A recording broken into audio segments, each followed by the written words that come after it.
wait. Oh, wait. There, and I just wanted to eat most of it before I started. And then, you know what? That's a tech issue. As you might notice, my model isn't working at the moment.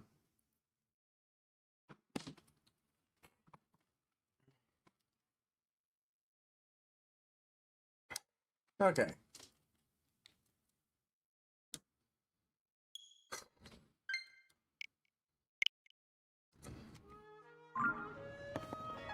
I was expecting to find, you know who here, but that didn't happen.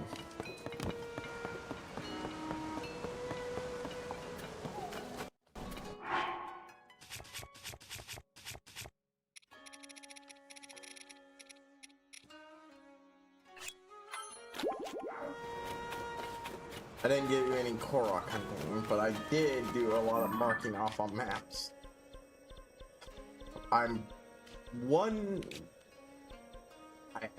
Due to the way wells display on that thing, you have to get real close, which makes finding all the fuckers a pain in the ass.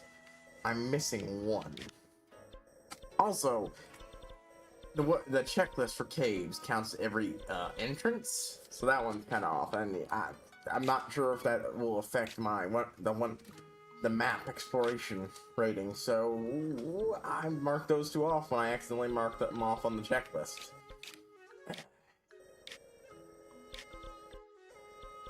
So I haven't turned shit into this person in forever. Let me get the money out of it.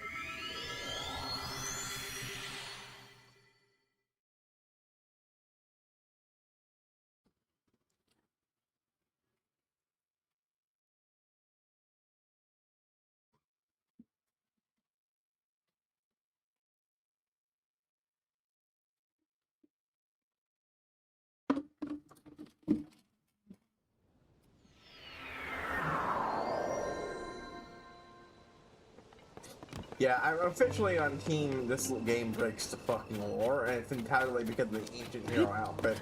It makes utterly no sense, but everything I've seen points to that it's apparently that yes, it actually is supposed to be the ancient hero. But the ancient hero can't be Link. It can't have been a Zonai, because the only two Zonai were freaking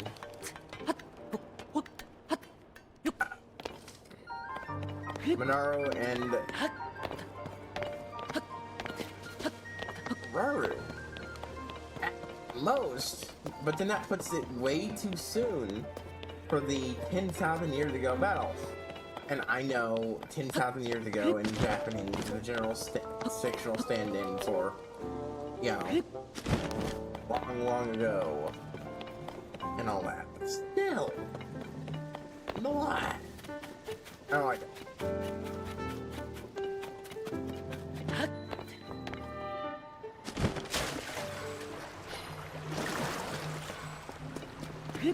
Apparently I missed one of the stable wells, so I'm gonna have to do that eventually. Ah. I suppose that wells.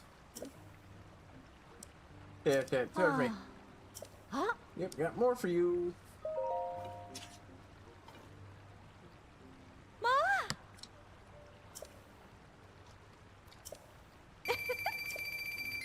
Yep, 9 left.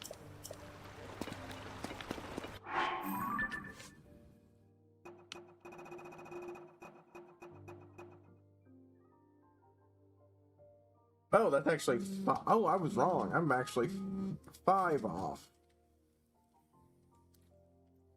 Huh.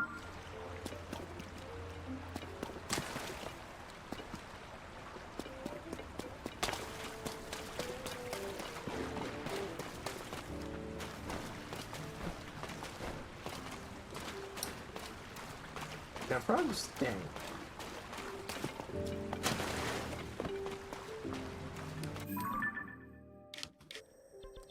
I'm gonna see what I can do upgrade right now. Then I'm gonna go buy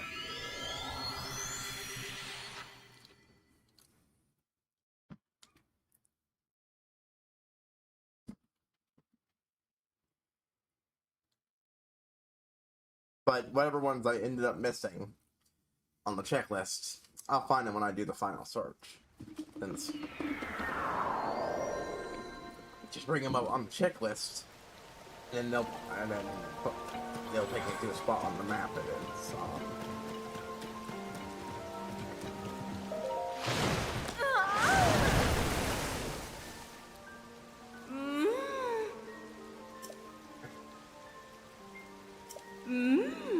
And hello.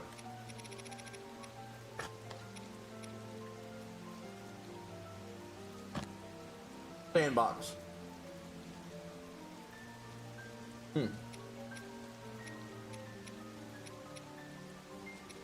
Looks like I could upgrade both of these or get this one up the last amount.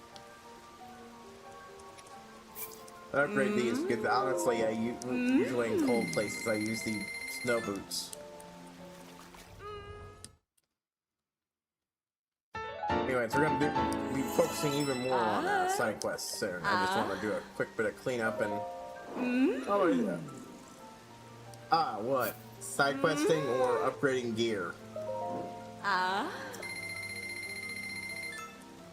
Yeah, I wouldn't be upgrading most of this gear if I didn't have to, because honestly, if I was gonna say you didn't have to, but if I wasn't planning on 100% strip. Yeah. I like upgrading, but after a certain while, it does start to get you. Mostly because shit like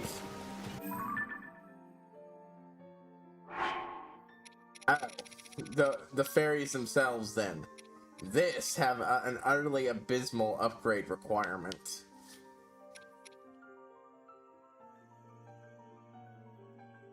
Not to mention the fact that its bonus is garbage.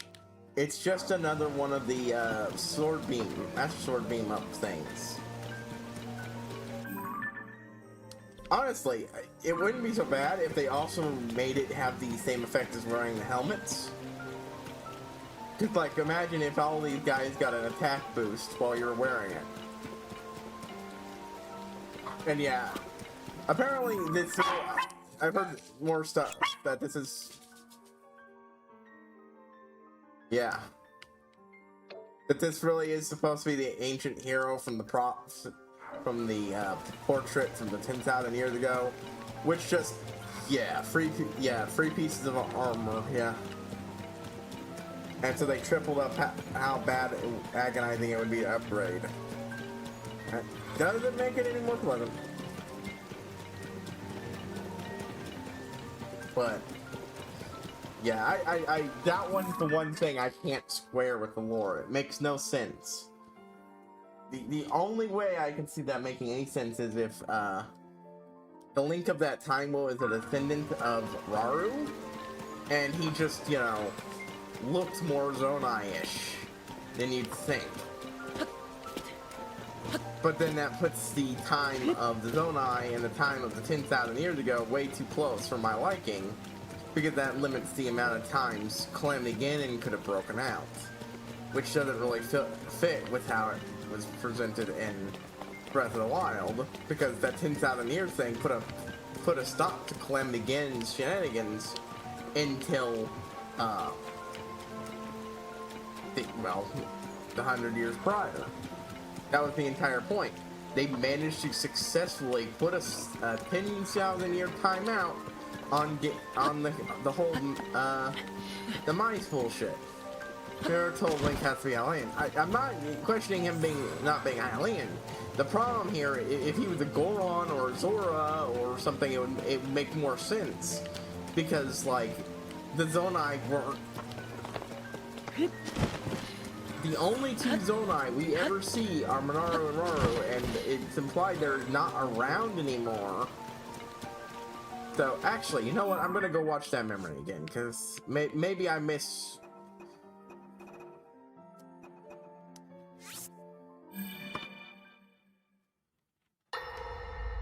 Understood it. Maybe the other Zonai were around, and that could be the explanation.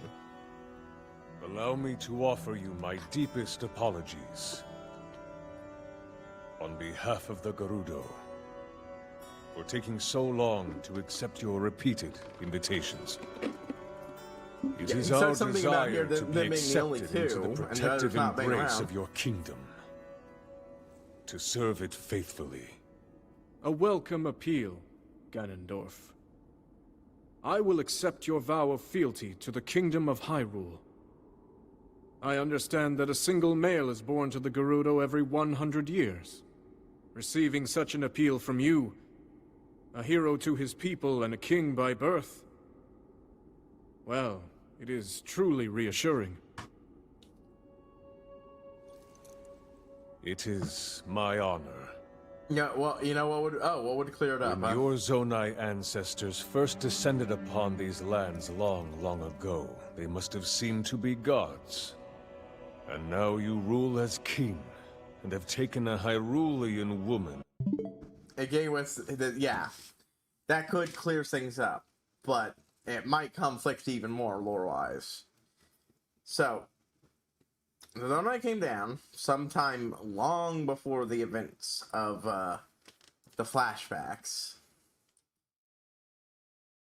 As your wife, your majesty has certainly risen above your admirable lineage.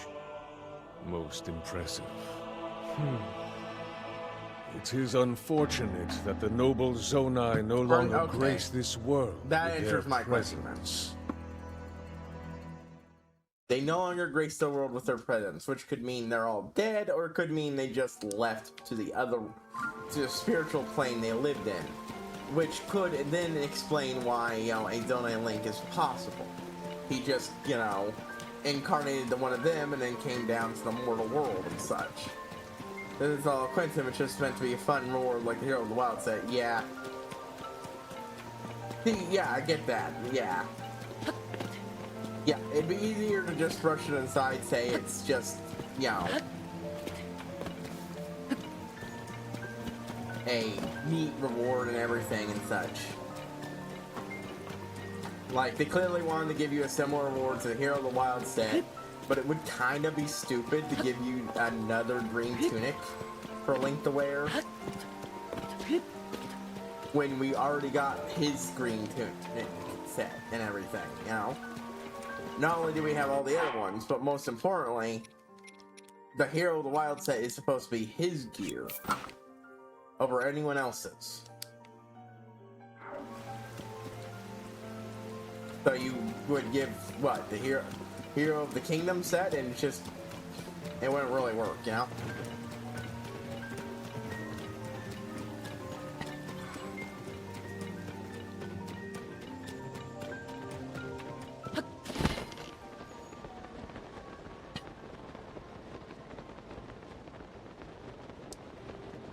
What's down in this stable?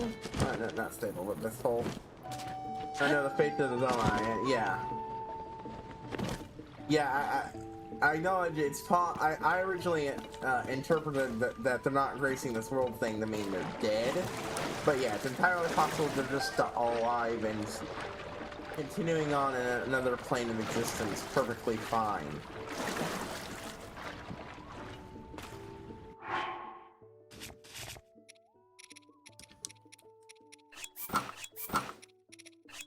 If that's how I really interpret where they originally came from, some other world's like spiritual realm, not too dissimilar to the sacred realm and such, not actually in the sky.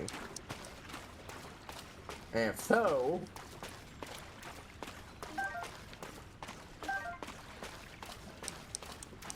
then yeah, they could always just have gone back, with the only two being Rauru and who stuck around because he wanted to bone one of the Holly, and then Rauru because she was totally supportive of her brother. More stones like the one Rauru had, it might be the dragons were originally. Oh, I think the dragons are absolutely supposed to be originally Zonai. They might have been some other race, but they at very least had stones. Okay, yeah, so maybe not absolutely originally Zonai, but absolutely they had secret stones. Because that's where Zelda got the idea from. They ate secret stones, and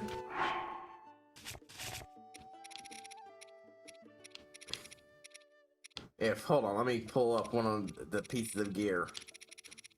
Well, I think these gear sets are stupid looking. Not stupid looking, stupid functionality.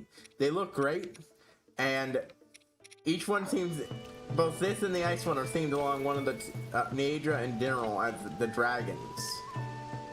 Noticing that they spent most of their time above the clouds. Yeah.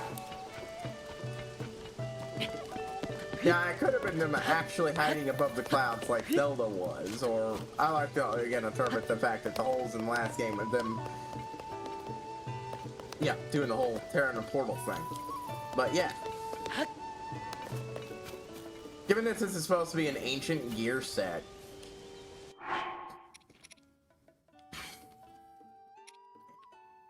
and it's related to powering up your attacks with flames, I think this it's entirely possible that this armor was originally worn by the guy who would become Dineral.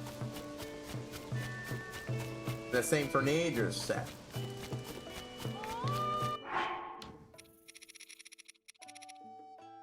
And given that, you know, it was Roru who shared the secret stones with everybody, they were probably Zonai.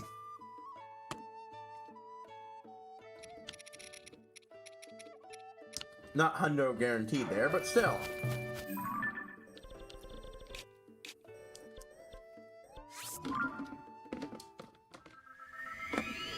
That's true, but it would, we know the rituals for what they existed, and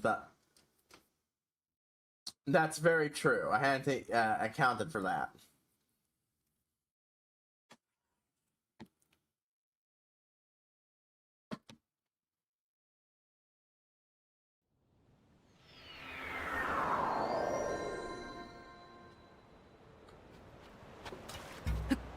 Then again, Link is also short by Hylian standards, and yet everything fits him perfectly, so.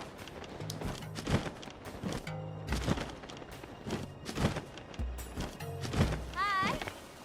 Like, you know, it's either shorter than her and most people you run into who are straight up Hylians, so.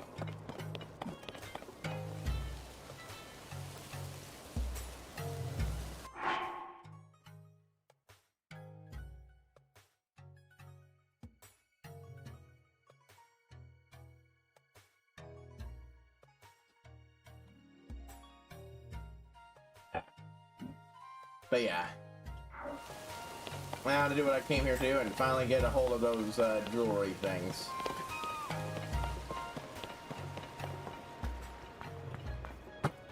I'd like to aim for 100% completion, which means fully maxing these out too.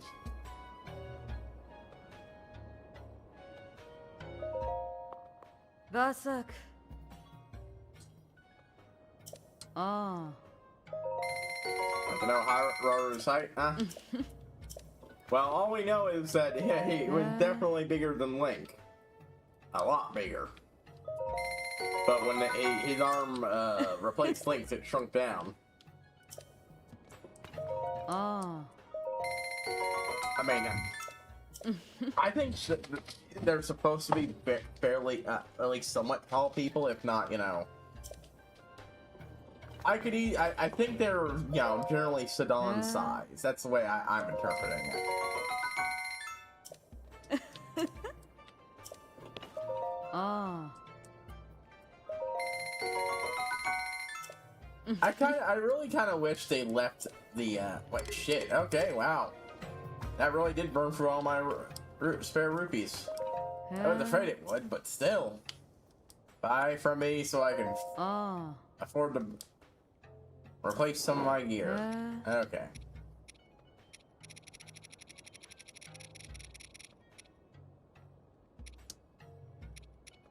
Let's see. What do I got here?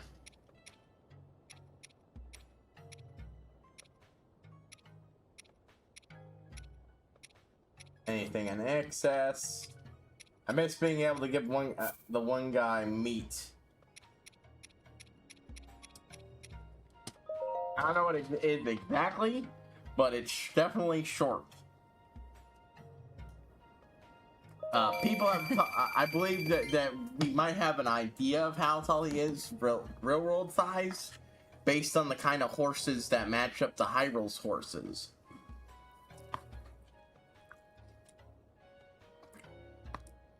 From what I'm saying, the real world equivalents aren't the tallest of horses. Okay.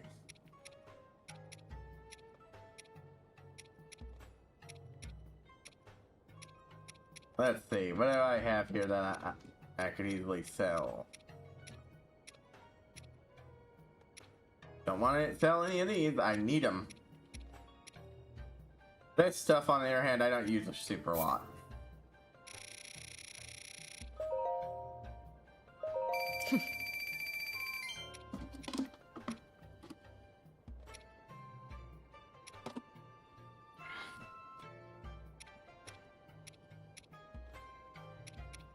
Ah, my favorite selling option. Dragon horns. Haven't exactly been farming those a lot. Am I on? Oh, right, that's right. I haven't actually gotten around this.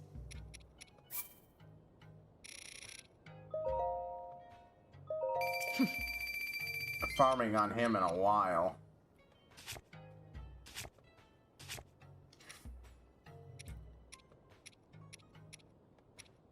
Yeah, they don't have great heals, and I don't fucking use them a lot. People playing like at 5-2. That's possible.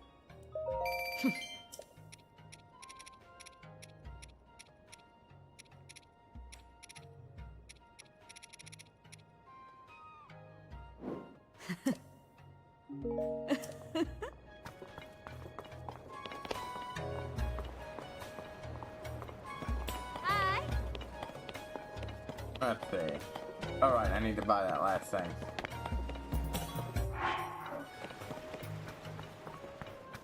Oh.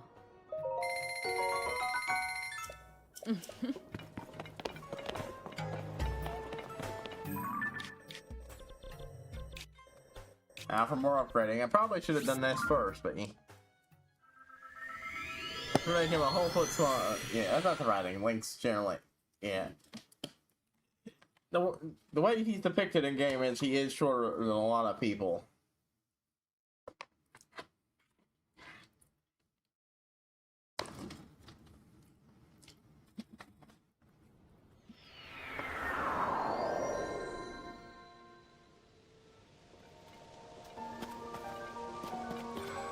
Well, most people tower over Link, so that's not much of a problem.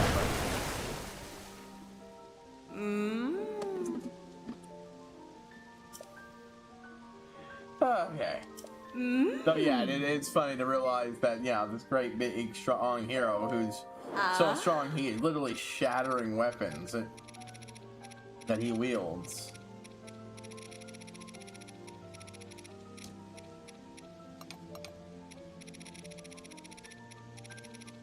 Alright. Yep, thought so. The Devourers of Diamonds.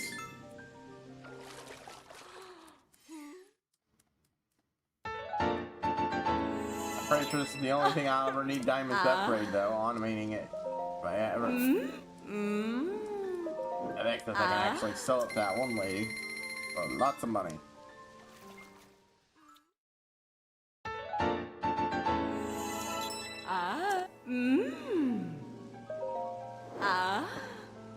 Oh yeah, no, I'm gonna need more. I'm gonna need more.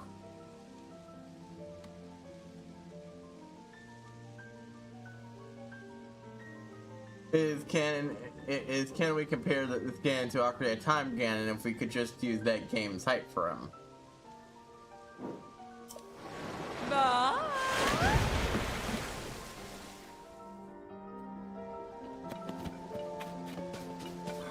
Okay, yeah, no, I think I'm tempted to try my hand at duplication now, because honestly,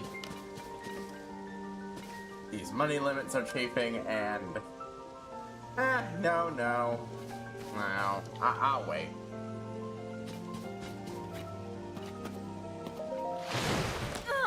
Replace Ganon, Yeah, I mean, Ganon being massive is definitely.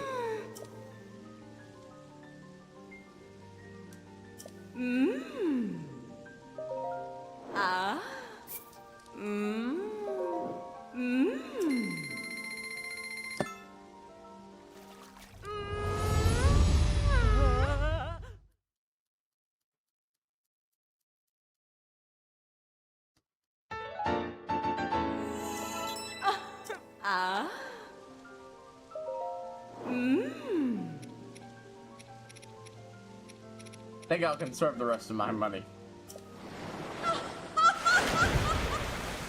Oh, that makes me kind of even funnier. Yep. Real David and Goliath situation.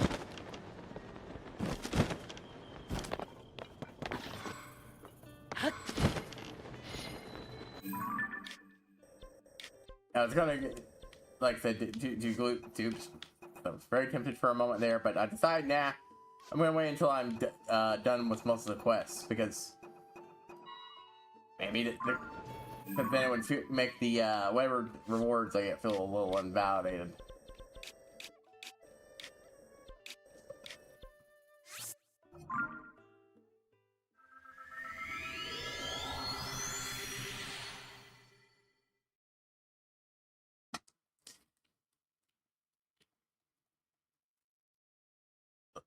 One thing this game has done a good job is making money feel useful, because holy shit.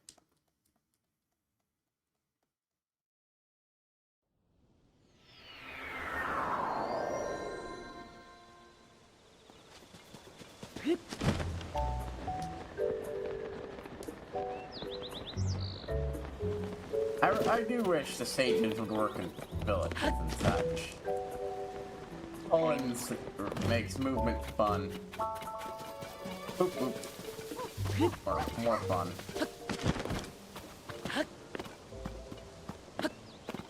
Fa, fa, fa. Ah.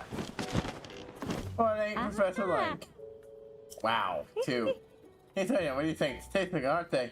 Anyway, I'm Professor Link. It's all the same to you. What do you see here? And if you want to grow something else, let me know. And Irma's garden's complete. Okay, when they said they would have a low yield, I didn't realize it would be this low. Still kind of worth it. 2 big hearty radishes.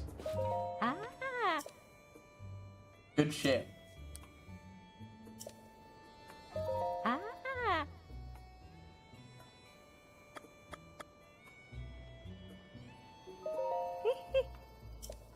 Before they're ready to harvest.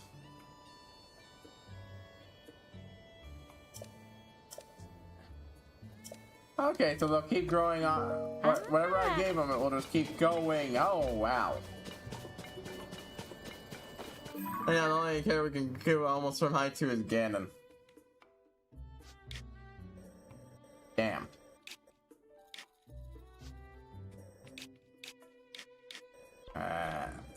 Okay. Up we go. You see them all again on the same height. That's true. Well, most are certainly could be around the same height. It's all entirely possible for even the ones that are explicitly the same dude to have changed height a little because magic and shit.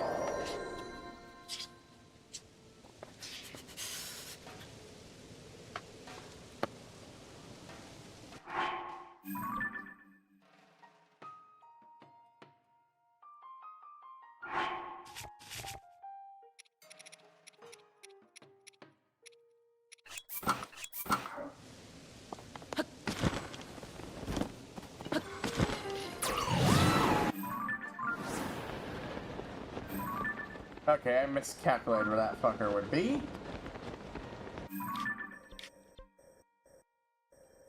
Exactly. I don't think I'll be able to catch up to him. Damn. This was after that they made things easy for us. Yep. You stub?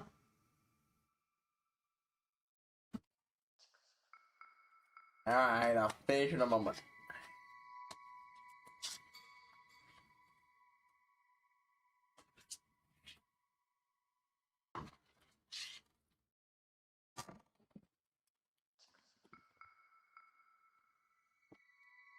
It's gave us a they just gave us a measuring device to use.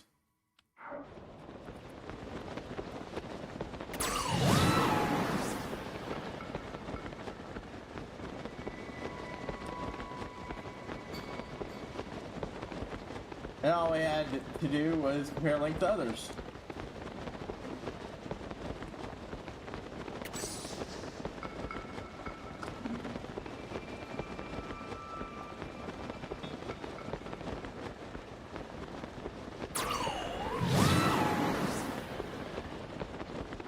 Yeah, no, I'm not reaching that fucker. Oh well. That wasn't important anyways.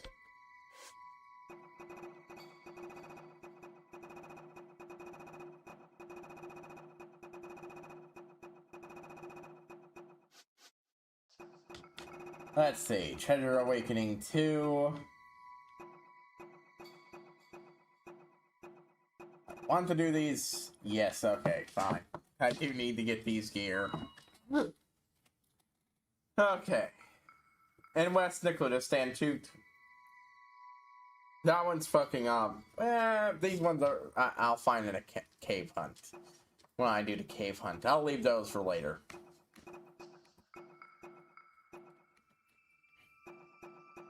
Like, I know what they are, where the general idea. Cape Kales, in the Clue Sea.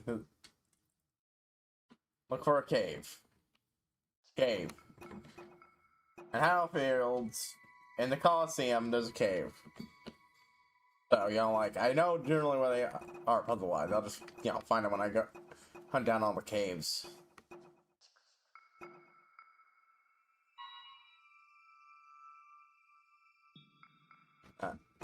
I'm already prepared for the cold, so I'll do the captured tent quest. Continue these 2 chicks little quest line they have going on here.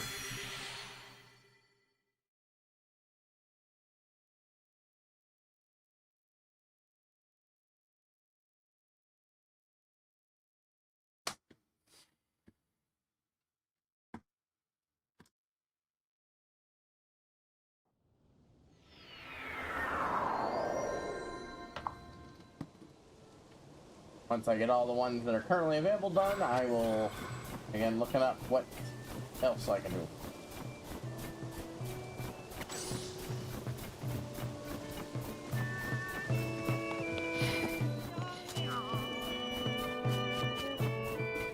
Give me horse. Hi. Huh? Oh. Oh.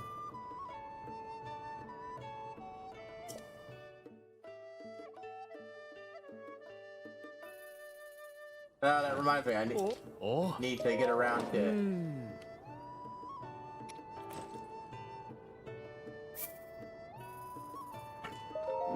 Huh? Oh. Oh. Oh. Oh. We're also making the food then. Upgrade swords. Oh, honestly, I think the races are that big.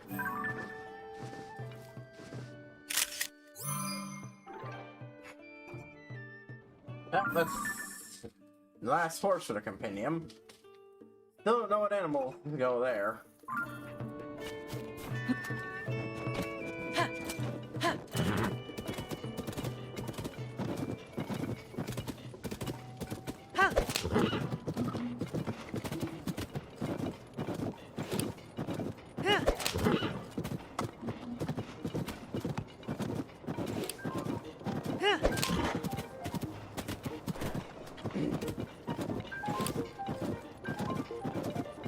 With the tent. Yeah, the cave was stolen, so it'll be inside the tent was stolen, so it'll be inside the cave, but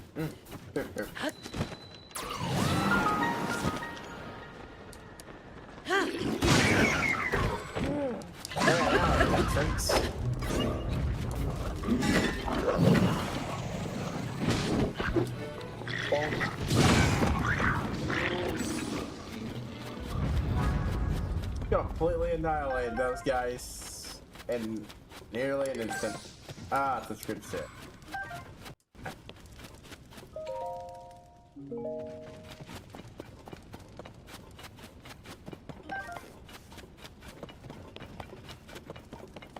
Now, to figure out where the... It looks like, it just looked like big because Thailand seemed to be a smaller race. Oh, you don't think the other races are that big? I mean... Maybe overall, but I do think, like, some of the Dora tend to scale up pretty high, but big. Like, there's no way around you can't say that the King of the Dora is a huge dude. But those are, you know, rare individuals. I don't think I was around, yeah.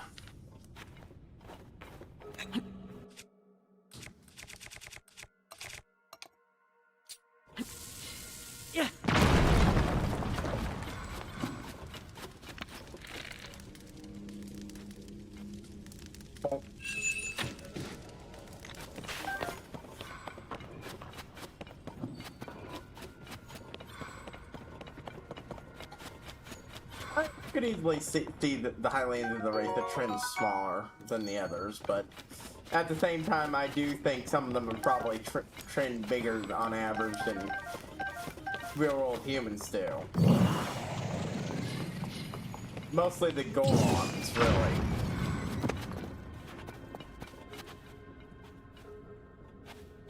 Like, even if you slapped another foot onto his height, Ganobo, who isn't exactly the biggest Goron we've seen in this time period.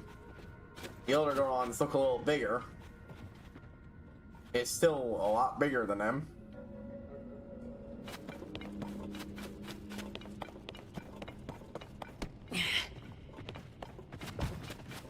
But I wouldn't really call them towering giants either. The Gerudo tend to be pretty tall. Oh, they kill. Tall, but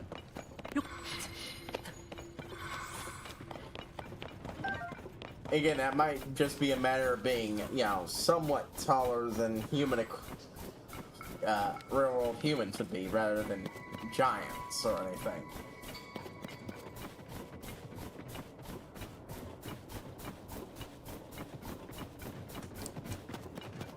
I think our big, yeah. Most Zora are about the same size of a Highland, maybe a little taller. And then some of them are just tall boys.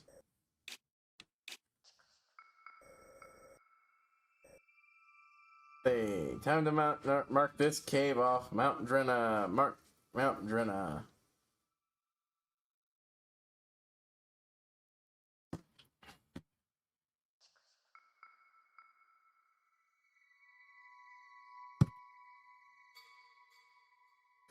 And the thing glitched. Of course it did.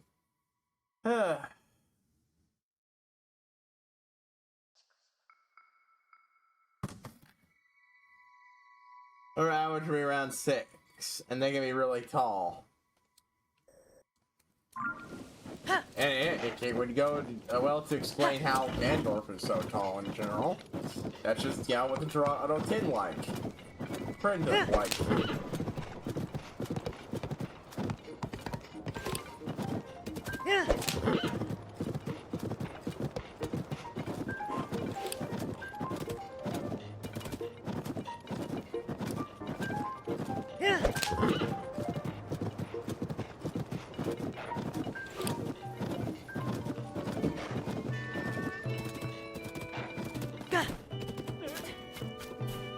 Alright, they're over there. But I also do want to get that food reward from this place. So I can mark it off the freaking quest list. Alright, such bad, blah, blah, blah, blah.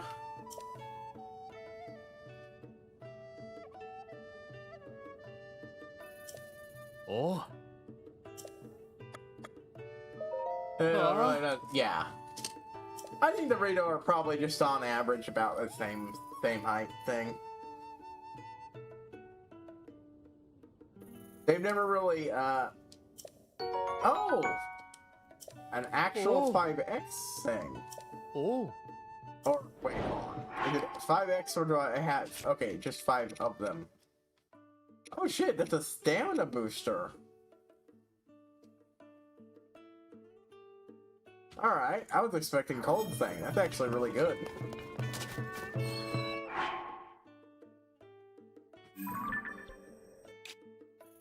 Mount Drena Foothill Cave. Boop.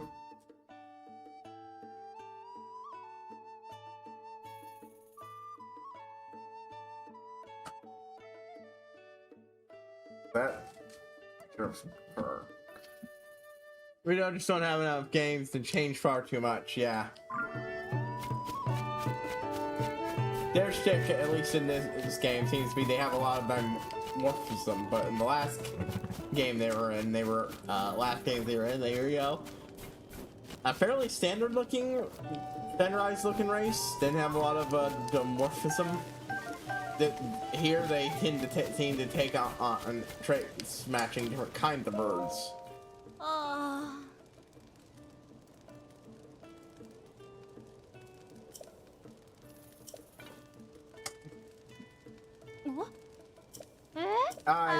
Alright, Window girls, what exactly is that? Continue to search for that, huh?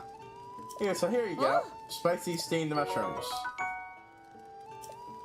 You start to find that. Okay, that's us. Thanks for a fabled place, a haven of mushrooms. Oh, that's what that quest is. So, on here, who finds the haven? Explains it. We discovered a note in the field guide that the mushrooms that hit it. Chocolate said, over Sternada Basin near a pond in Hebra. At the source of the steam lies the bright mushroom haven. Oh!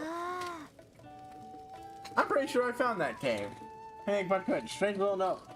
Yeah, that was a glowing cave full of mushrooms. Modern form is probably the full transformation. Oh. XASL is only recently. Then modern form is probably the full transformation. Ah. Missed the first half of that comment. And the fact that they don't, unlike, you know,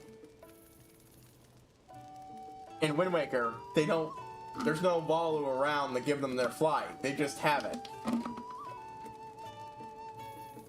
And it's a slow, and whatever magic they were absorbing from it probably, just hadn't fully infused into them, and now, and after many generations doing it, and then having kids and passing on a little of that magic so on, the Rito became full bird people of their own. No need for magic to help fly. Well, someone left in the margins. Then enough people happened and caves opened up, and we thought maybe, just maybe, we could find a haven of our own. We took someone, but if there's a mushroom haven, we're to find it. Yes, my sister and now you. Not feel that accurate. Then we just head here. We have a fine pond and follow drifting stream to its source. Yeah, thanks, buddy. I actually know where this is. I just don't know where to go to find the quest to.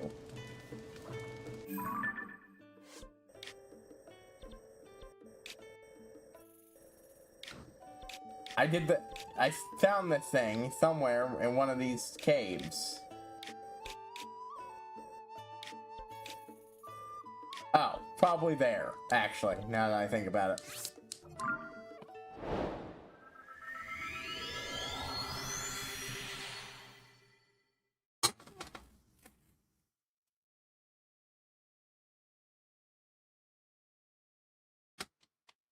I don't remember which cave it is, but it said something about Sternita. That's a hot spring. It's a pond. Steam.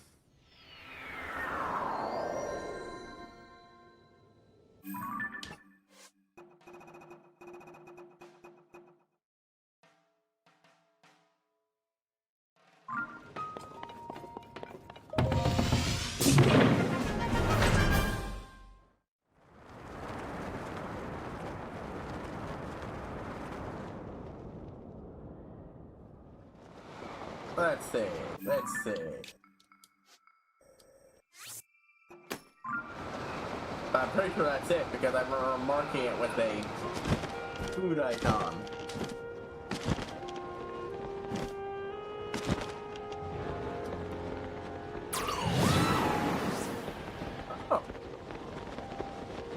Shit.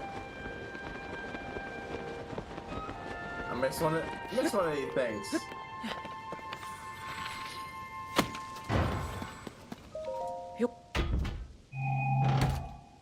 Oh, a large zone charge.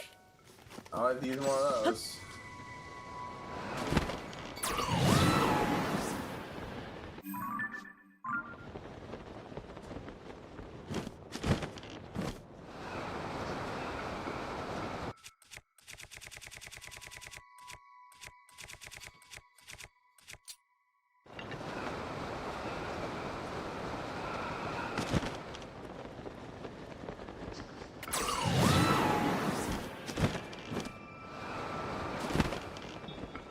Question is, do I just need to go in there, or do I need to find them around this area?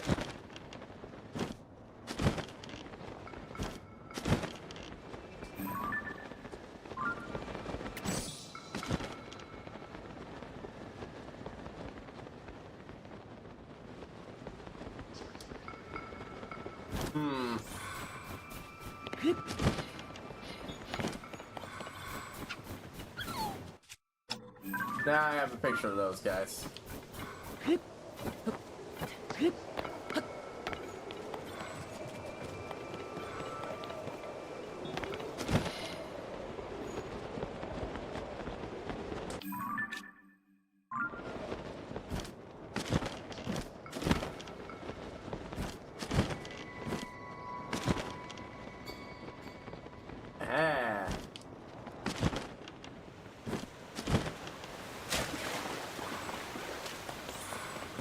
Okay, yeah.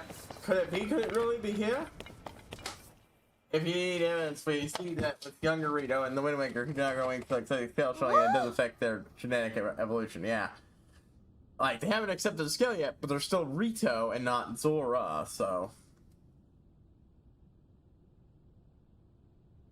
developing to that point makes perfect sense, and it, yeah, the extension of once it's been the magic's fully infused, having more variety makes sense.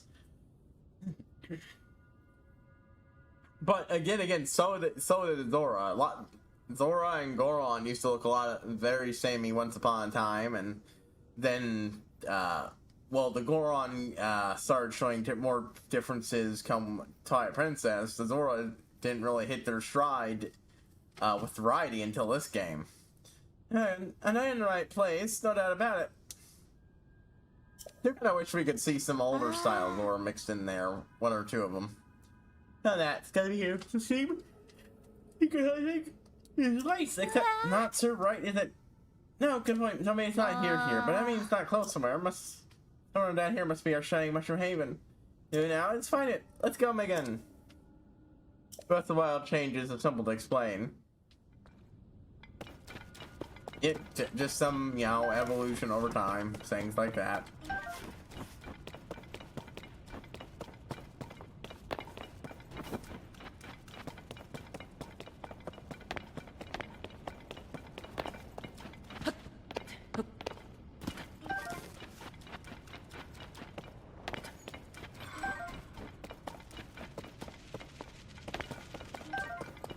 Let's see. I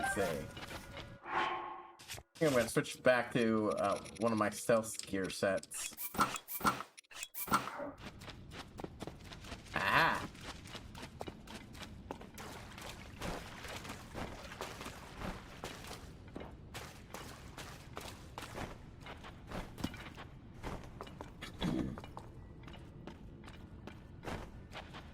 There we go.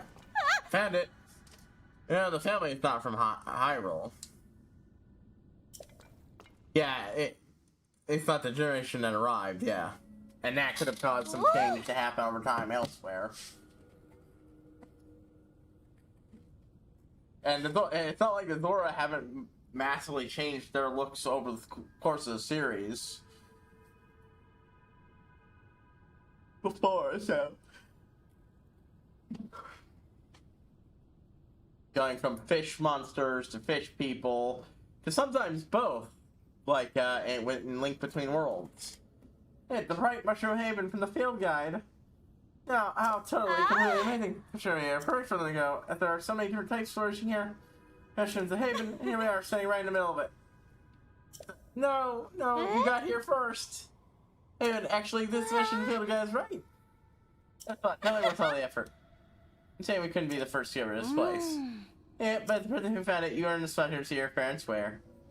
So most likely our waters caused, something about it caused different ones we see. Entirely possible. Senators, what more could you really ask for? I'm gonna be condescending around and got corner. Let's go. Go where, Matt? Can you hear them? Mushrooms all over the world calling us. Now we found the mushroom. We're not fully returning from another adventure. No time to waste. Well, it's filled with mushrooms. And we gotta see them all. Hey now. Okay, and if you run into us again, we're gonna say hi. We probably would have seen more classics they didn't have to become the Rito. Oh yeah, no need to scare that. Thanks for everything. I should take care. I did. Well, proven by another game showing up of them.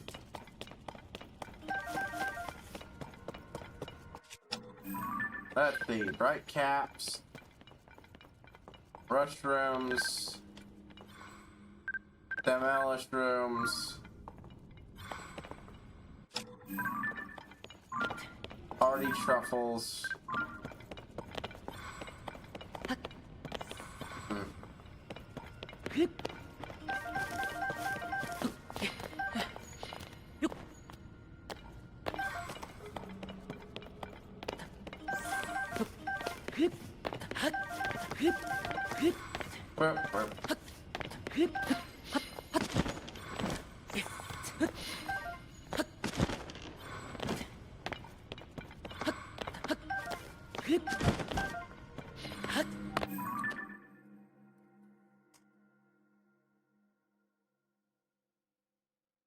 This game doesn't have any NPCs you can give stuff to get diamonds. The closest you have are the Dons, and I constantly forget to go there just because they don't have a lot of have a very good payout.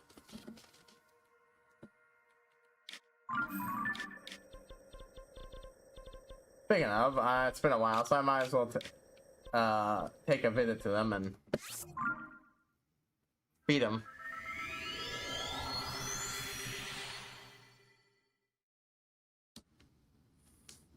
You know what? No, it's not worth it.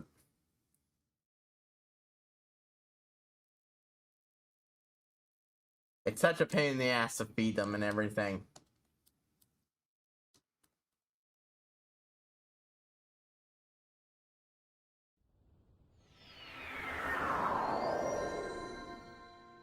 Oh yeah. Adventure log. Okay, let's see.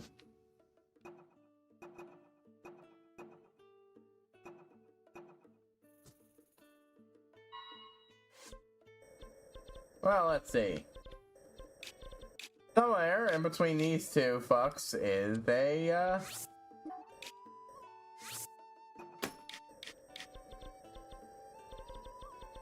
that's the way you could challenge their kind to force a change. There really is also a way you could challenge their kind to oh, Gorn's changed release, but that makes sense. Okay. Yeah,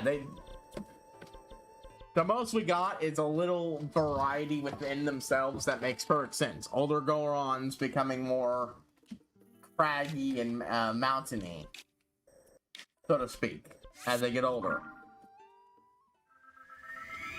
We haven't seen any with open volcanic vents in them like Twilight Princess.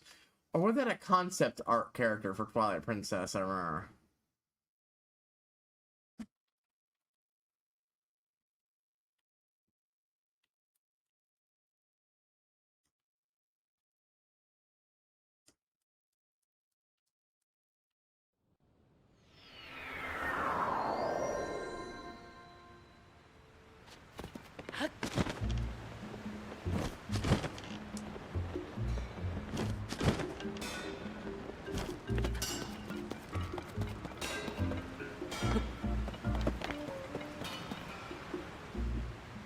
But their backs, yeah, become a lot more, their rocky backs become a lot more pronounced and such.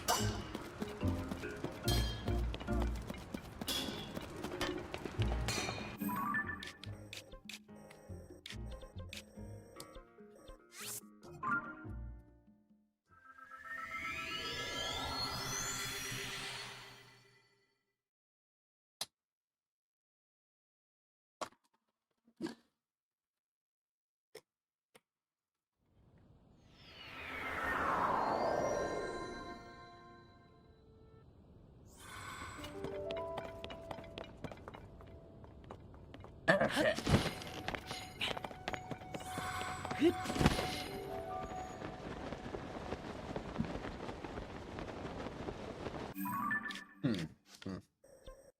Oop, er. Since it's supposed to be them battling over it, makes sense. They need to force them into a cold environment. Yeah, cause they. Yeah, the only thing that really fucks them a lot. I'm pretty sure I have not killed this Stalnox, so I'm gonna go ahead and go down there and do it. It's right around the area I need, anyways. Oh, hey, look, a cave. Not a cave, but a fire. Probably a cave somewhere around there, then.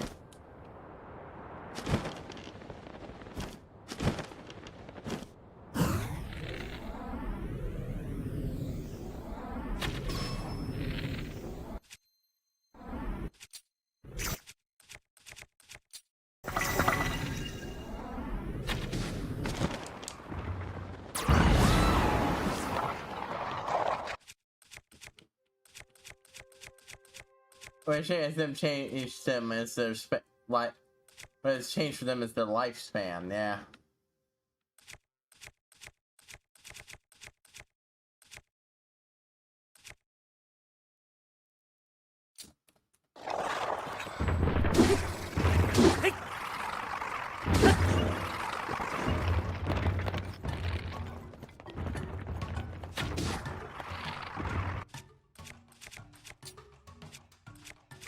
And that talk is the only game we really see old Gorons.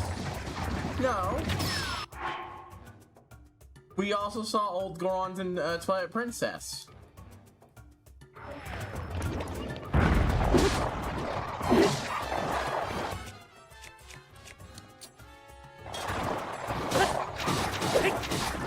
That was the one where we saw one of those fuckers have again, I distinctly remember seeing an image, at least in concept art style, one of those fuckers having volcanic vents sticking out. I honestly can't remember if that was a thing that showed up in-game, or was another one of the, or a concept art for a different old,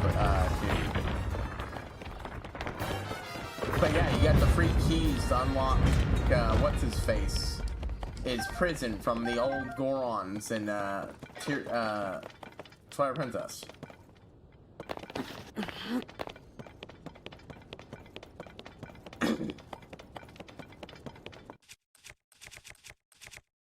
Now I remember it, at least.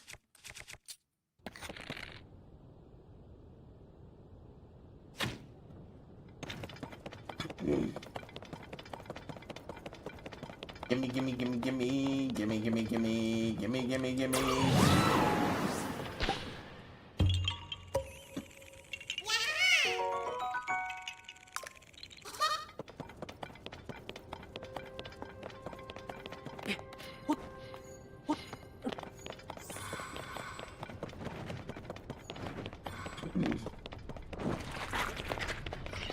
Yeah, it was a rather this unique looking design, so it kind of stuck him. Oh.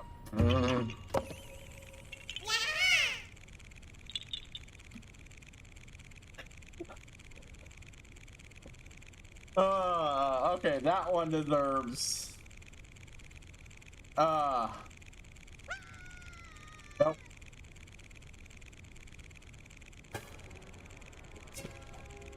There we go.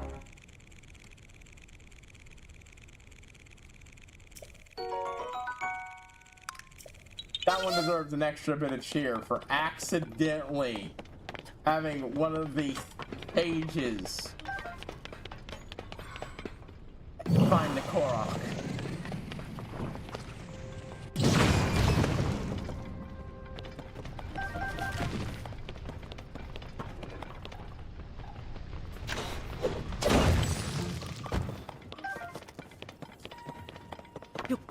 They're going to tell her and go, yeah, you're right. I'd forgotten about him. Finding him out in the frozen in the cold. Of course. gonna kick in eventually.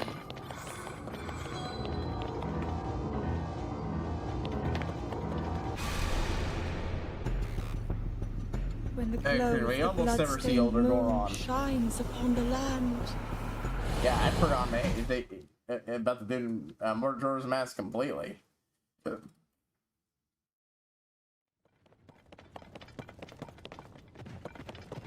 Huh. You know, I never thought about it, but that would make a halberd effect, wouldn't it? That makes it still seems like a waste for something like a keys wing, but you go, you dude. I could use a reward, whatever reward they're gonna give me for. Where are these guys going? Somewhere around here. Right, this cave. And hey, this might be what I'm looking for. If not, oh well. Lake Darmian could make cool different weapons. Alright. A lot of guys in here. I do think I want them to just as acting as chaff.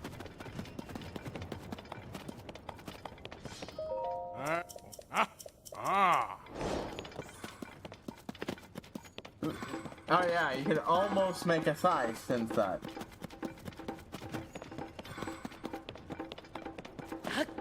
And daggers, things like that, yeah. Honestly, some of these fusions we get in this game do just suck. Like, you'd think the Gleeok horns would be great, but actually, as weapon additions, they're shit because they shorten whatever you attach them to, apparently.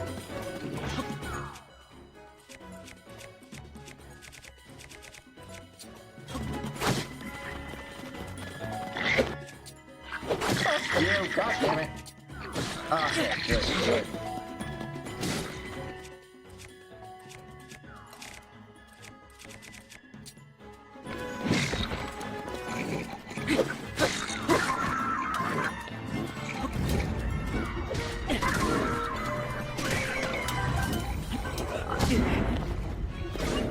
I should put on my actual combat gear.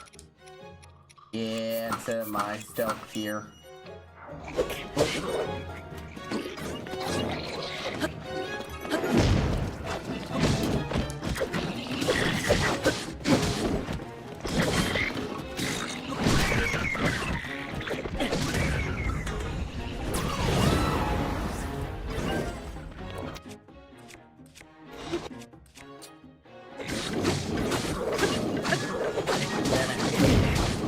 Jumped the wrong way.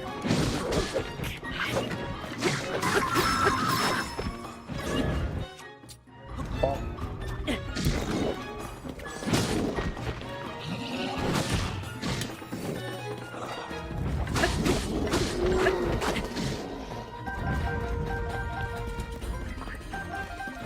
Oh good, mob on the guts.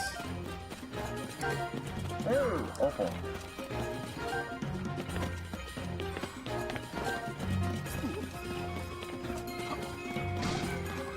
Alright, this cave actually sucks.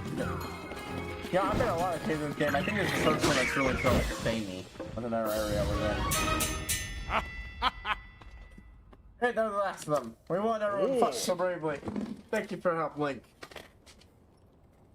If you don't mind, can I have a moment of your time?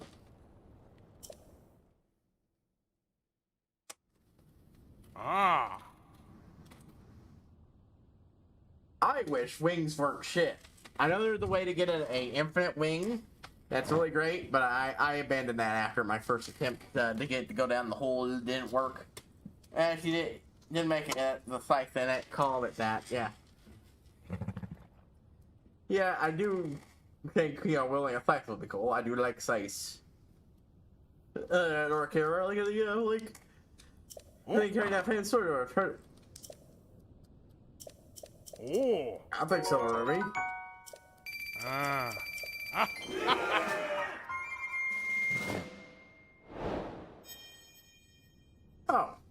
Apparently I didn't complete that quest like I thought I did.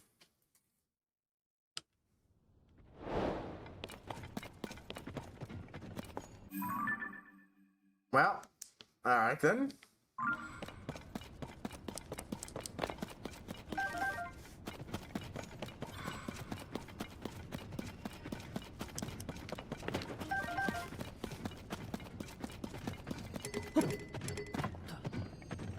Hold on, a spirit should be called a scythe and be swung. Yeah, you should do, you know, what, you know, the Reaper weapons do, you know?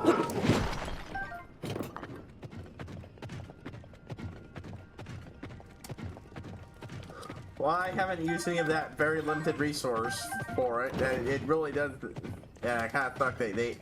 It's clearly meant to be that, but it doesn't actually, the game doesn't actually let you do that with it.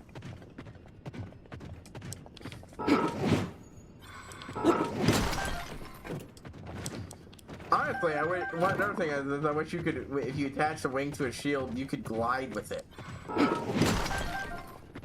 I like the fact that it can, you know, help you control your fall.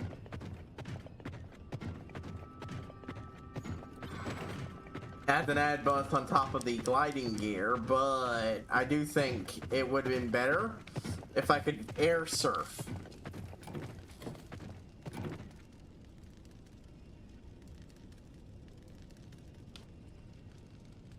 That was my first instinct.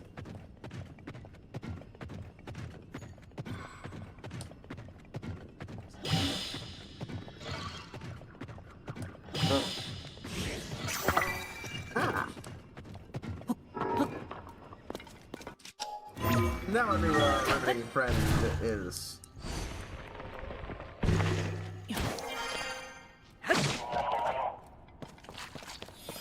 Oh.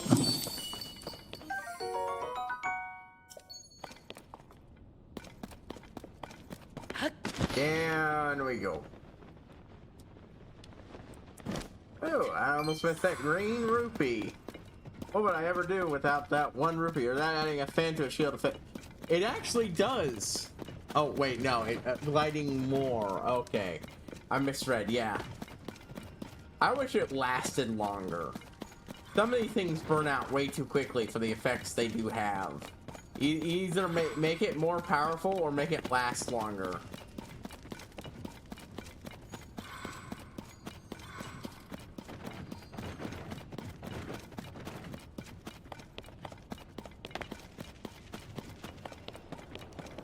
Like, flatly speaking, the glider sucks as a travel thing, and it's only really worth use thing early on.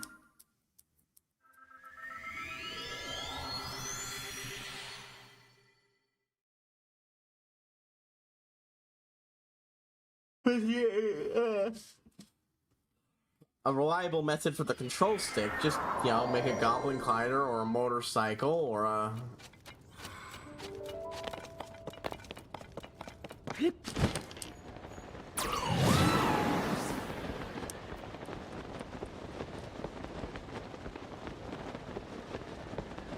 or, you know, various other things, and it'll work better.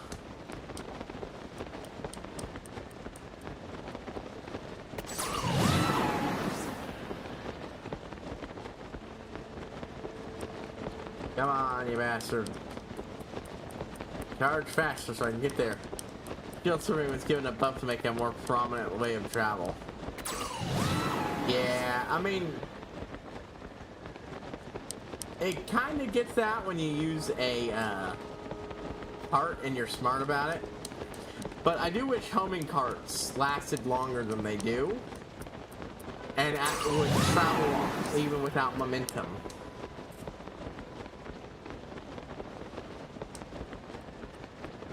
Yeah. Almost there. Almost there. I haven't got anything from this fucker in a long time. And that was before I got my fire armor upgrade. So now I can actually properly take my time and get shit. Oh yeah, no, the shield surfing is definitely fun. Oh, and give me that boost. There we go.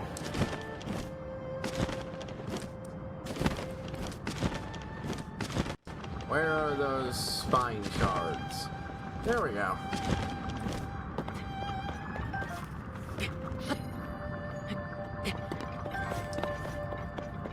I think one of the worst mistakes in the last game, when we're talking about travel, was not giving you a default option to teleport your horse to you wherever you are.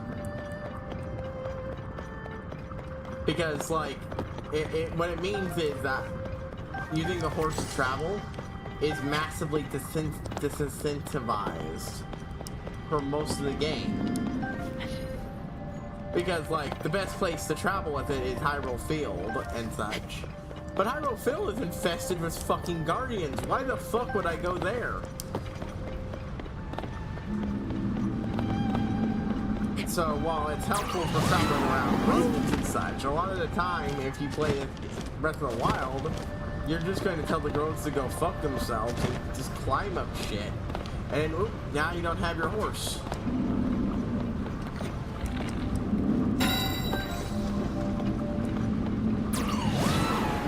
Excellent. You once fell asleep on a dragon, woke up with Link still on it.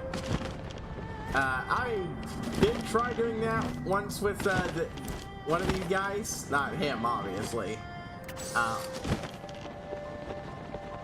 Woke up with him dead from splatting into the ground because they went down the hole.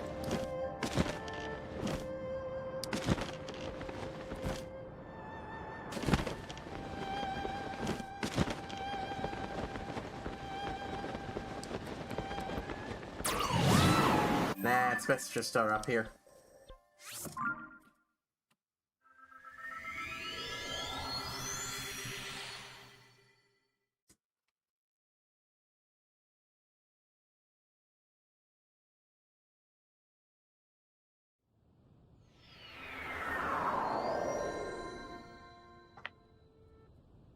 Yeah, that is weird. I even tried doing the thing where you climb onto their side and sit there. And it didn't work.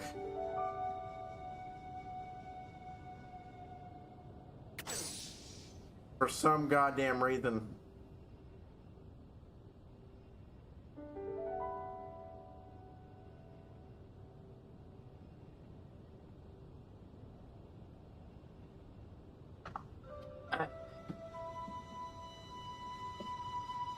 And it's not like, you know, that him pointing down makes you throw off it. You know, in hindsight, I think I know what happened. It's not that I got knocked off. It's that I got frozen when I wasn't looking. And it's just, I had no way of telling because I got smacked.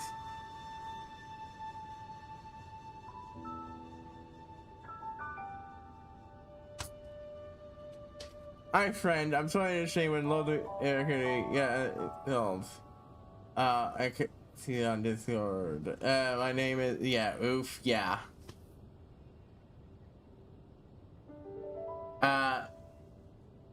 You want to hang out? I'm good to just hang here.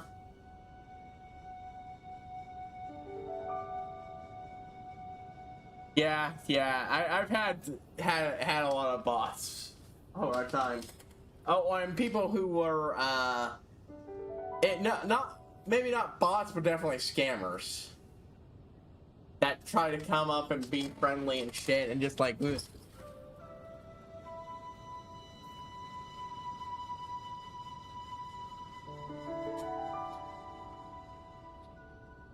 Yeah, usually I smack them as soon as they pop up. Weirdly, my follow response said he did follow me, and my follow alert didn't go off. Yeah, scammers fucking suck.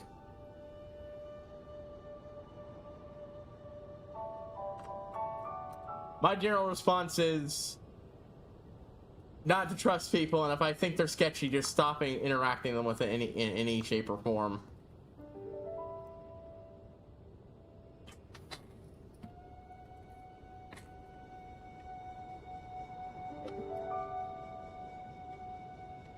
scammer tried to scam you one. It was very funny. Yeah,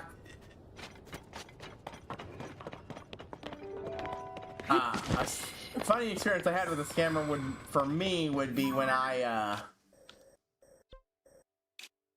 got called by a scammer at one point. Because it was instantly obvious they were a scammer and trying to scam me. And the funny isn't so much how inept they were at it. No, the funny was how my attempts to be have a funny quick response and hang up collapsed into itself when my phone started glitching at the time and wouldn't let me hang up. So I said, "Bye, scammer," and then tried to hang up, and then my phone wouldn't hang up. Oh, it's always fun when you get those. I love watching those YouTube videos, even if I haven't watched any recently, of people fucking with the scammers.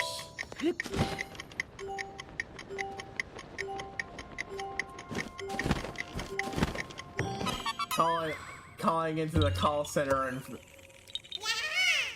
then getting into their fucking cameras and screwing with them by directly addressing everybody in the room and shit. Oh yeah, that's always good stuff. I remember a story about a family friend who got a scam call a long time ago, and the way he answered the phone was to immediately act like he was a cop, and the other who was waiting for a ransom call, and apparently scared the piss out of the other person.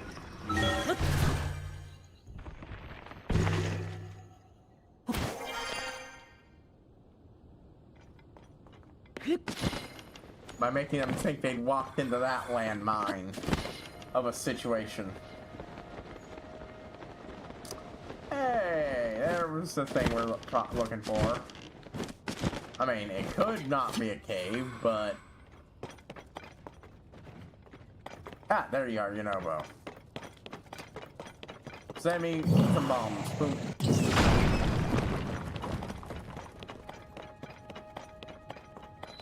Lizard's Burrow. Right. Yeah. Lake Darmon. Munsterden. Boop, boop.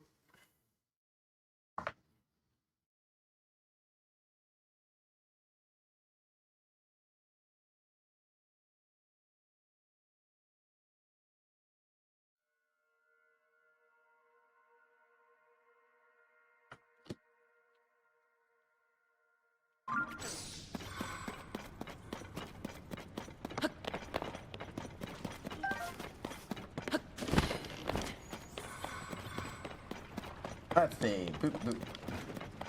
It's so good for when you want to mess around. Yeah, I don't really go after them much, but they are fun.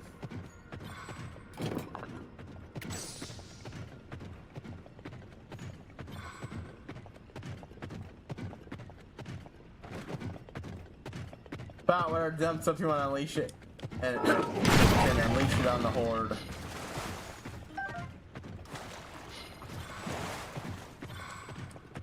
I wish Lionels and such like that didn't break shit you build so quickly, because those are really the ones I want to make the dumb shit and stick against them. Making a Lionel 1v1 a homing cart with a couple of cannons and a strap to it, along with a what's it called again? Stabilizer on top would be really fun if, you know, the fucker couldn't just scream and cause it to incinerate.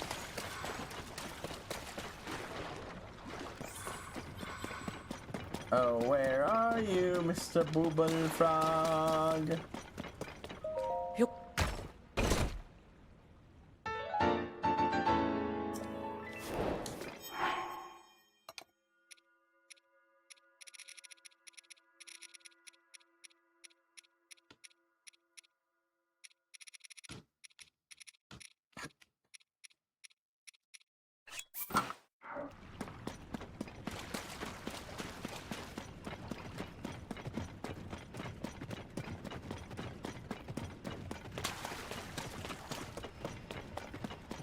No, seriously, where's the Boomer Frog? Ah! Ah! Ah!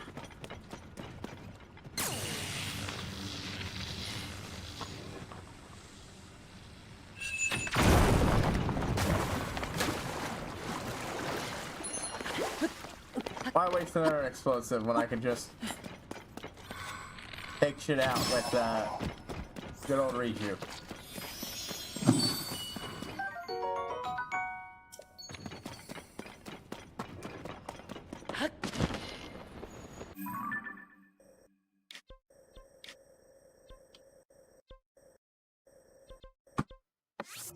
Now they gotta talk to the guys and then figure out where the cave, the sun is. Or it's the cave with the, not the sun, but moonlight that shines through is.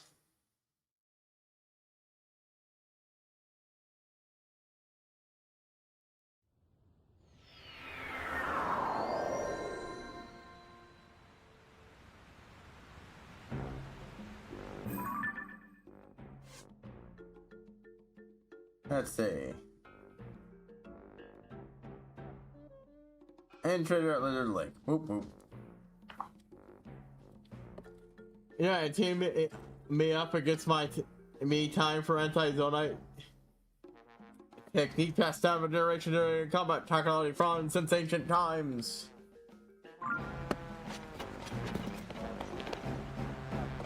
Oh, anti-zonite technique is down from generation to generation combat technology from since ancient times. Okay.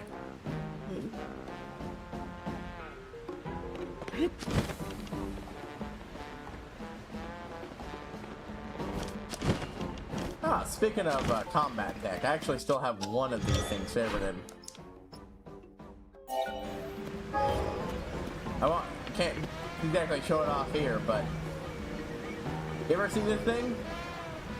What it does is you balance it out, set up. It launches the top two, preferably in the face of whatever big enemy you're dealing with. While that fucker in the back burns through the battery, drops off, and then, you know, fights him on the ground. I don't use it much because it was originally a thing I wanted for dealing with Leox, and nothing beats this as anti-Gleeok tech.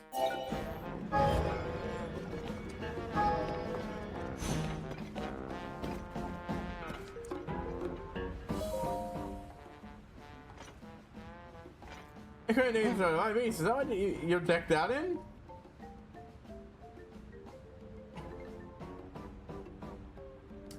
What a red hot piece of treasure. Oh, I always wondered if someone might find him. Oh, did you do it? You found a treasure to boot. You know, it's fine, alright. We should go back in time. Tell my spy yourself the little brother really doing this. The moment having this. Thanks for sharing the good news. Hey, look, it don't seem like a dangerous place. I've been sure I was told not to go near them. If I do much, I'll search about this area somewhere to get answers about Princess Zelda. We actually get a cold glow on. The mountain is cooling down.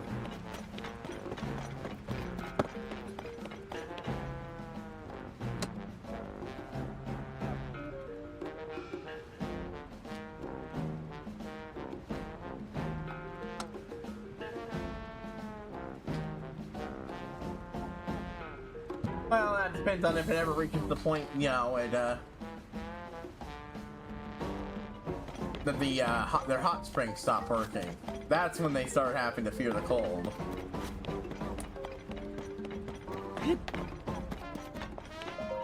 Gotta keep my information for the night. Blah blah blah blah blah.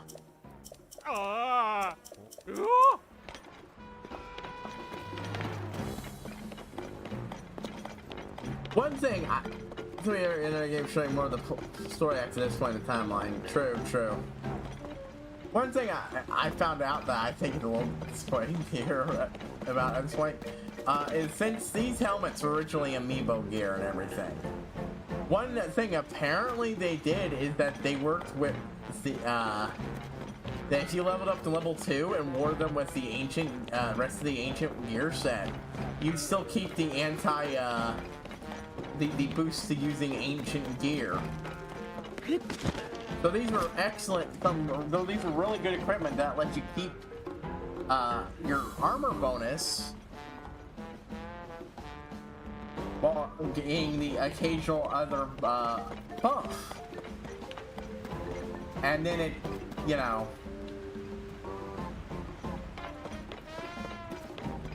but that's in the game where they actually let you get that without amiibo.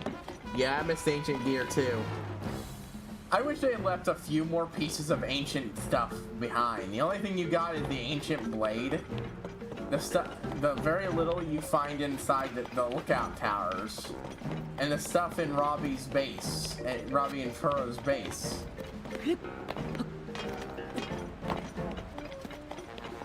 It's just weird that nearly all of it vanished. I get the idea they went for, you know, it got scavenged by.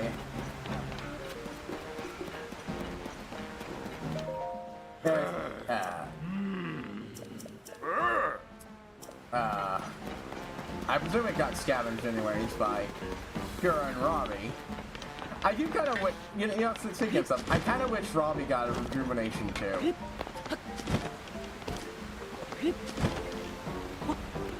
I liked him a lot in the last game and Age of Calamity, but we haven't gotten one moment where he does his pose and a rock guitar plays.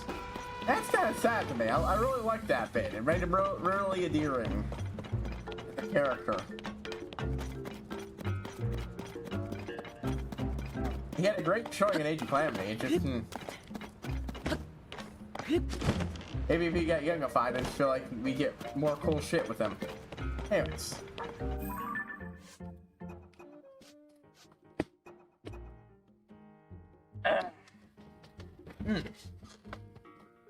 I think I might need to stand up and do a stretch. Let's see, ancient city of Gorondia. Oh, right, yeah, this kid wants me to help them with the tracks. I'll do that first, because I don't want to...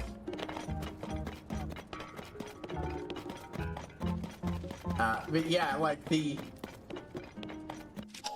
It's like how the Guardian amiibo is kind of worthless outside of the ancient Sheikah Tech fabric.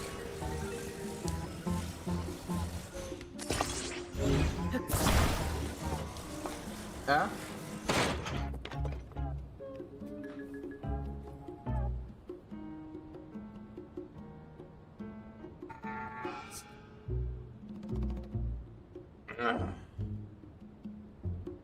What's your idea? Woo.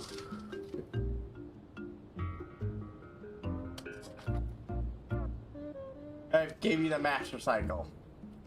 The Master Cycle would be really cool again, especially if they found a way to make it work with, yeah, some of the Zonai tech, you know? Let me slap a laser on it and have laser blasts. Let me slap a wing on, well, okay, a wing will probably work. To take Zonai parts as fuel.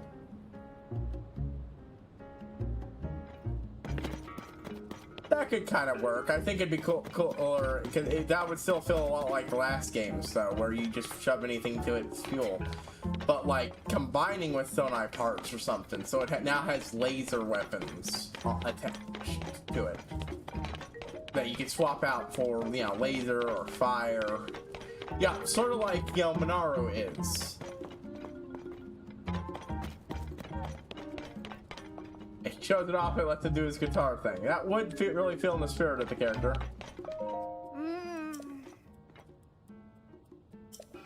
The cut is ready.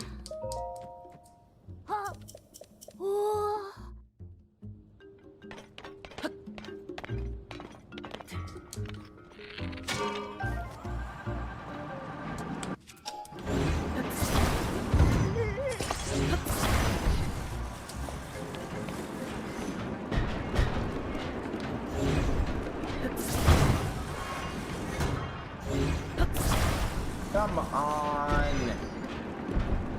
No. I was gonna say. But, like. No, I feel like he should have been the one doing what we've been doing in the theory community. Oh? Oh, across the tracks. What do you mean? Like that, I'm not really involved in the theory community yet. I, mostly stay away from anything I don't find out in-game. With a few exceptions. Got the link between the Sheikah and the Zonai. Oh! That's true, yeah.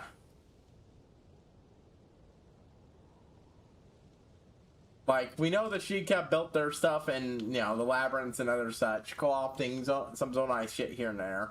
They built the divine beasts and everything via physical inspiration based off those old masks.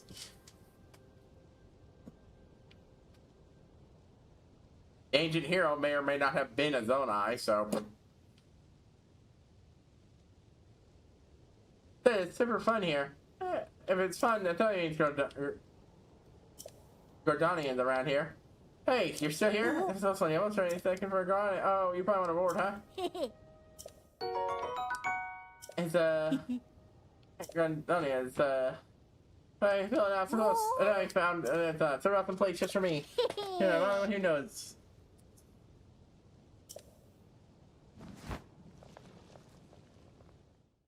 The highly fun technology race, not only that, but they have a star theme in some of their builds.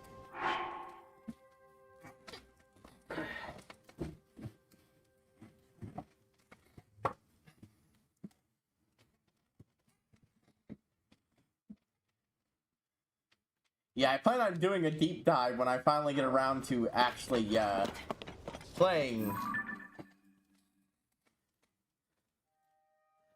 I say playing, but beating the,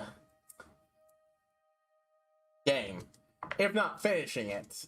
Because at that point, I'll have seen enough of it to, watch videos and such without feeling like I spoiled myself. I tried my best to do that for both this and Breath of the Wild while I was waiting to eventually play it. Wasn't always perfect. Some people posted stuff online and didn't properly tag it, so it ended up popping up even though I blocked the tags associated with talk.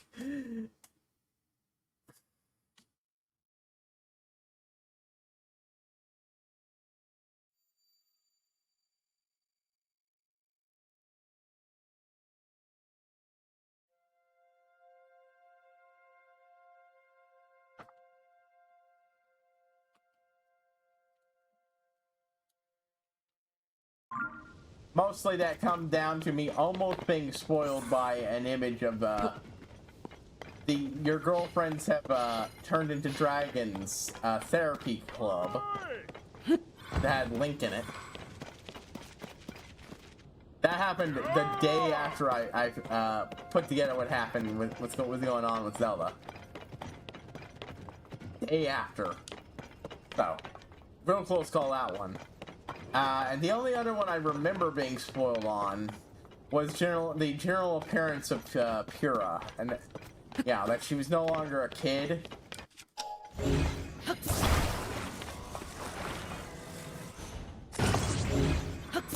I don't know why I'm doing that stuff.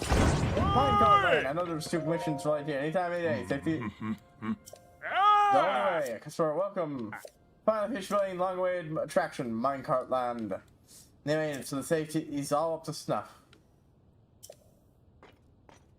Oh, that's Minecart Land. Want to check out? Just head down this road.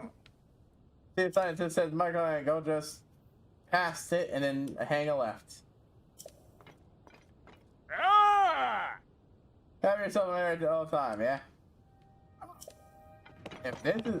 I thought this would be Minecart Land. What's this? Oh, Mineral Market. Oh!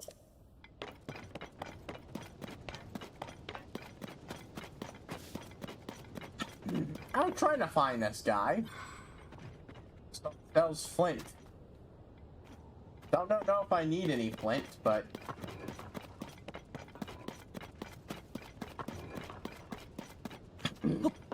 And you can freak him in the beginning when you see the energy of the two, Ganon and Ruru, pulling to some object, and then we know that we're pulling power from an underground source. Oh, they were? Holy shit, just found a diamond. Ah.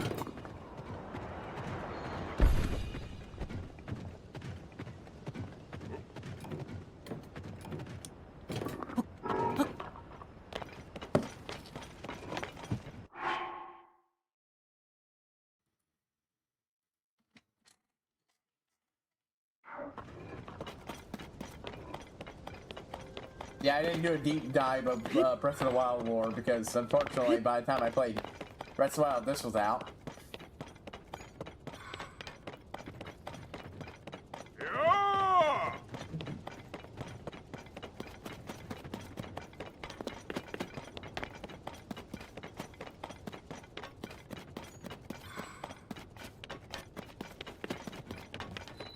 Southern mine. So that would be where they put minecart land, huh? Ooh, ooh, ooh.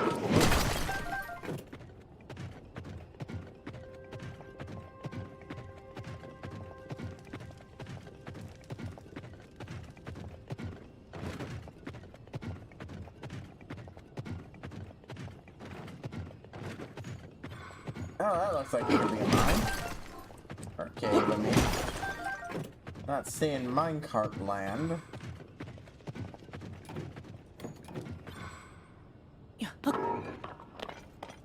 Can't read signs on the back of it. Ah, okay. Okay, we know that anything with what it's called comes from something underneath Hyrule Castle. Okay, yeah, then it definitely was being powered by, in my opinion, it definitely was being powered off of the light energy or whatever it was that was being put off by Rauru.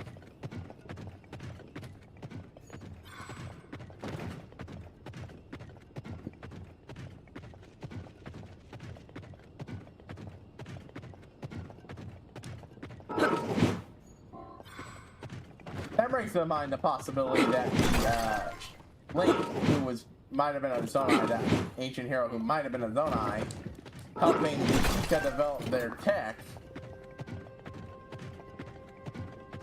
based on just so I could just, yeah, we just don't get to see exactly how that happens and all that.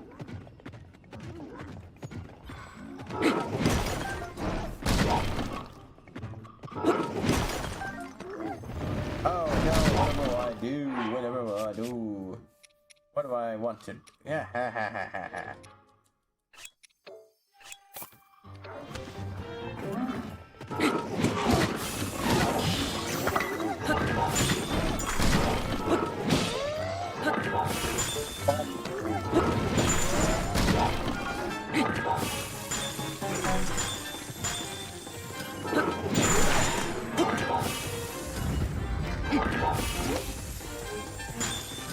Ah! Goodbye. Oh. Ah, Topaz? I think if anyone would be assessed figuring it out, it would be, well, yeah, that would be... Makes sense. He was definitely the one who was the more focused on the physical tech side of Sheikah Tech. Purah was the apps and such, the ruins. He was the hardware, she was the software. It's honestly a pity we don't get to see her doing a lot more work with the software in this game.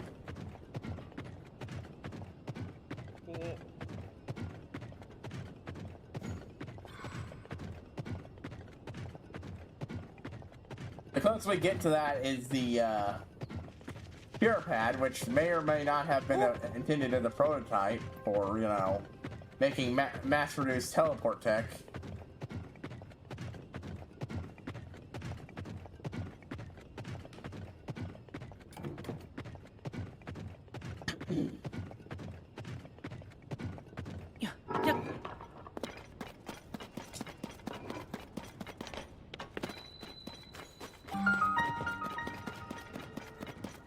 Hey. Hey, what's your change? This game is perfect. I like the game a lot. Yet somehow there's a whole other level of Rick could have reached.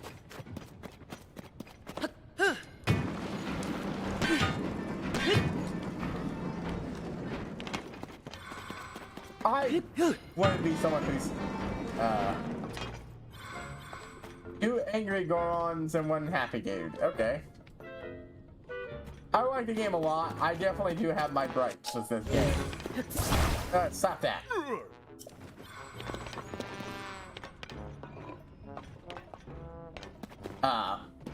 Here and there. I do think it's a really good game and significantly better than all the people I saw bitching about it. Admittedly, it was a thread dedicated to people talking about their unpopular video game opinions, but still.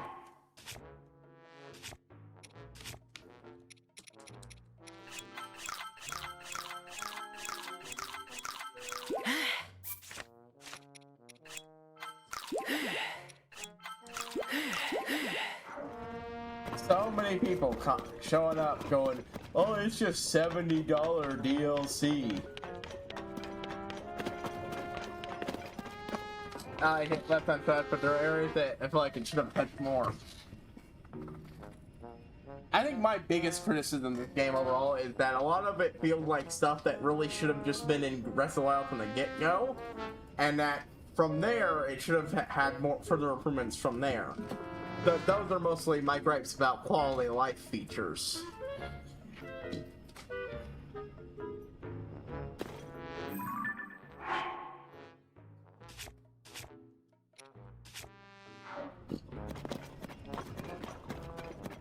Like being able to mass delete photos in this game when you had to do it one by one in the last one, which was a pain in the ass. So. But for a couple other things, like, you know, getting more than one fight against Koga.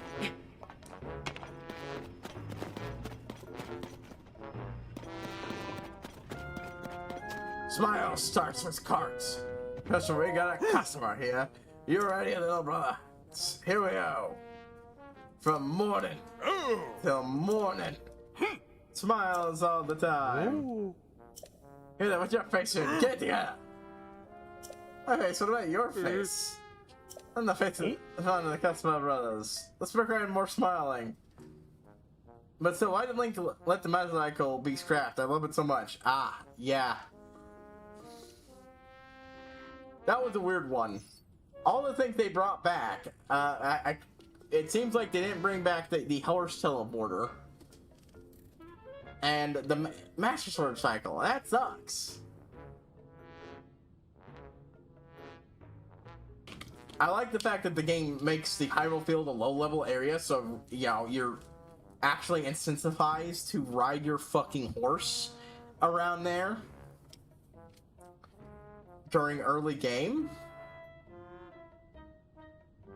But, and since that's the best place to ride your horse and go wherever you want to go.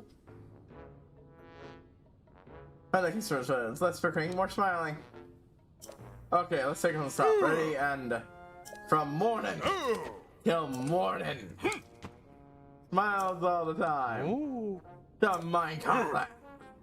Where minecarts mean smiles. Brought to you by the one and only Yanoboko. The rules are simple.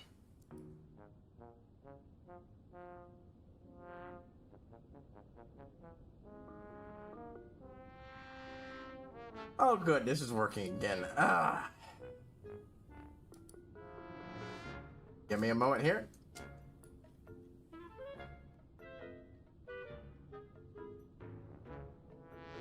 This was broken at the start of the stream. Couldn't get it to work. Just tested it. Boom. I had cool features behind Robbie giving stuff. Giving Robbie stuff. Like I to be rode into the desert. Yeah. That is a very valid point. Like, I like what they did by having what they did with the teleport pad, and I don't like how they handled the sensor. I think that should have been a default option. from the get-go, or at least you should have gone it quicker. Locking it behind doing one of the dungeons made it a giant pain in the ass.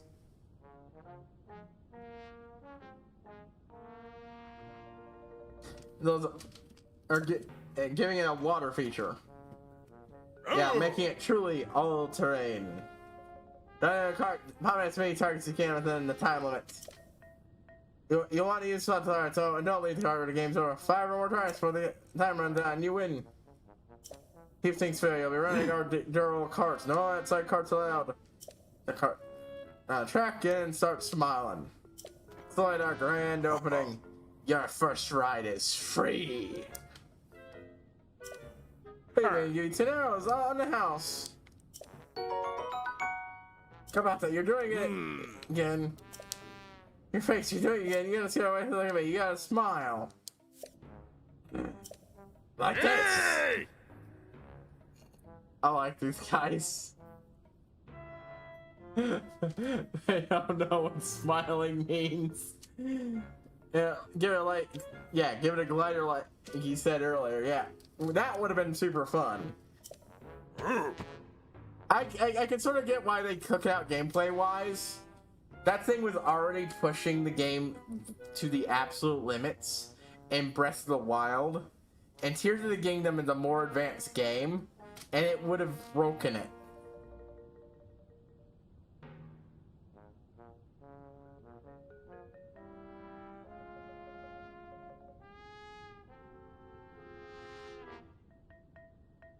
Just make it have a faster drop rate than the normal glider.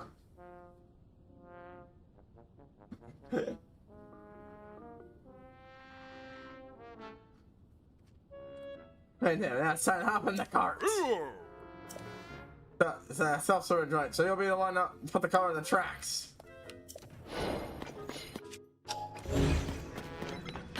Like, I want someone who tends to defend the Switch and its levels of power. To the point that there are a lot of games that have trouble on this thing that is entirely down to the creators just being incompetent. Yep. Or the porters, at least. I love a good solid arrow shooting main game.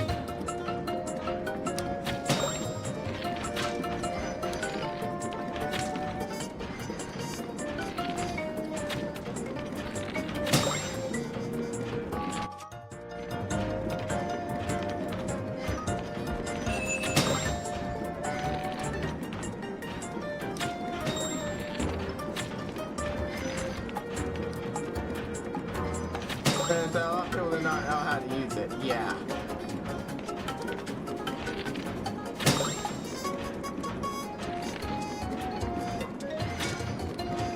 That's very true, and but there's a lot of ports of older games that would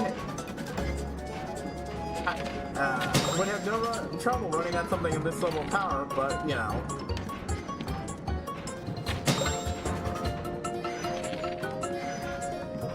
They don't.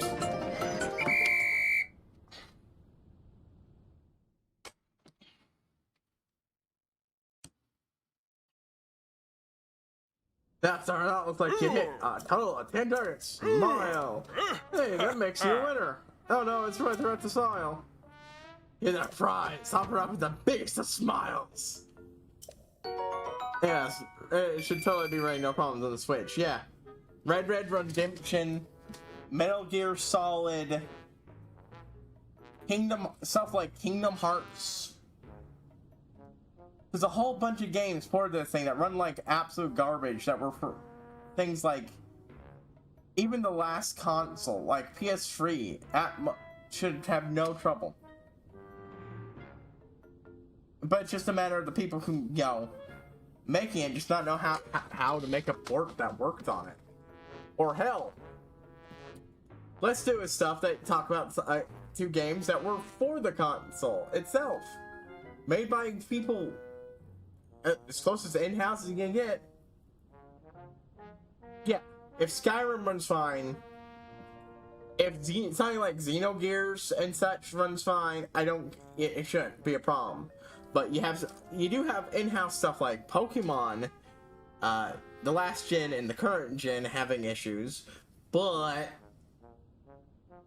Game Freak barely knows how to fucking make games.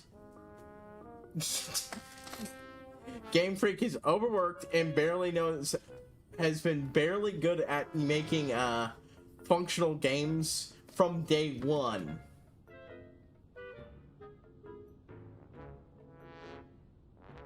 And now they're being asked to make games bigger than ever without appropriately sized teams on crunch. Of course, you're going to have stuff where, like with Scarlet and Violet, where the ocean is the size of the fucking planet, and the skybox is the size of the sun. Look it up, that's an actual thing. That's why that game has so much trouble running. They made the skybox so absurdly massive, and it's rendered all the time. That's why that's a big source of all the problems those games have. And maybe they finally patched it out, but I don't think they did. And that has nothing to do with the Switch. You could put a game like that on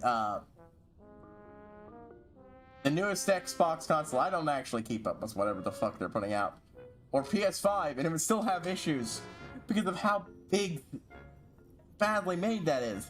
They tell me I never had a crash or any other trouble on the Switch. Yeah. I haven't played Skyrim on the Switch, so I can't talk about how good it is at the port, but yeah, generally everything I've heard is it works about as well as every other port of Skyrim on console. And everything, then yeah.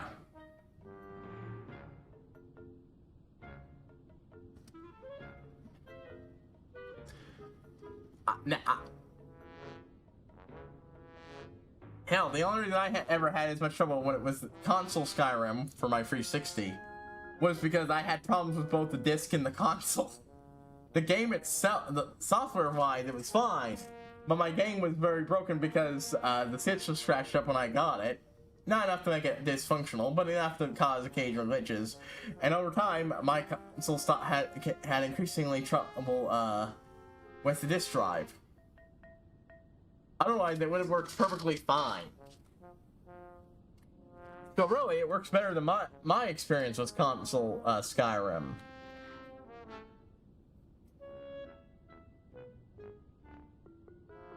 Yeah.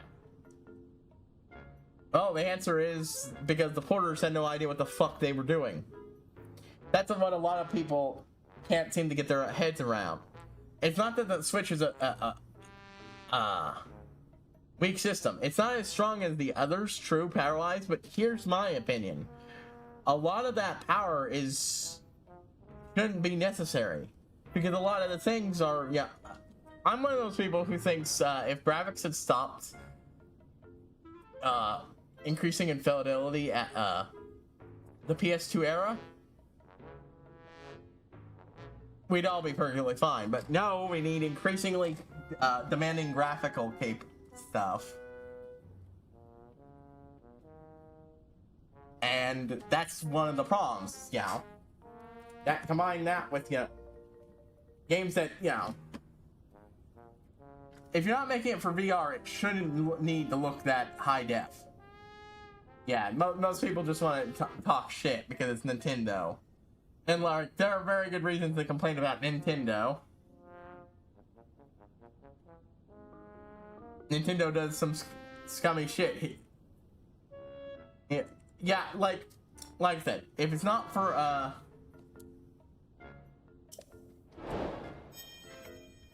that's room to go. But luckily, we prepped a high-speed course geared toward high up-and-comers. If you're interested, come talk to me and some of my brother. I like story, I like gameplay. Graphics can be good. Like, but it's not the most important feature. If you use Skyrim, for example,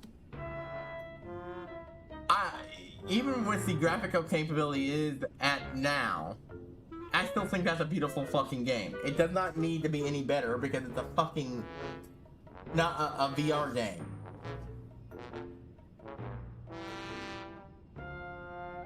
Yeah.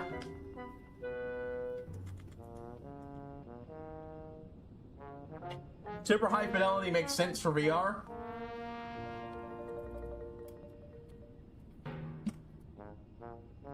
But most people can make stuff with lower fidelity while still having it look fucking great.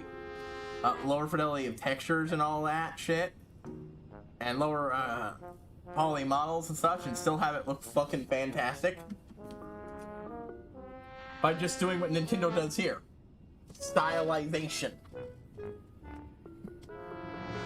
I love I love Twilight Princess, but it's one of the worst looking games in the series because they age-wise,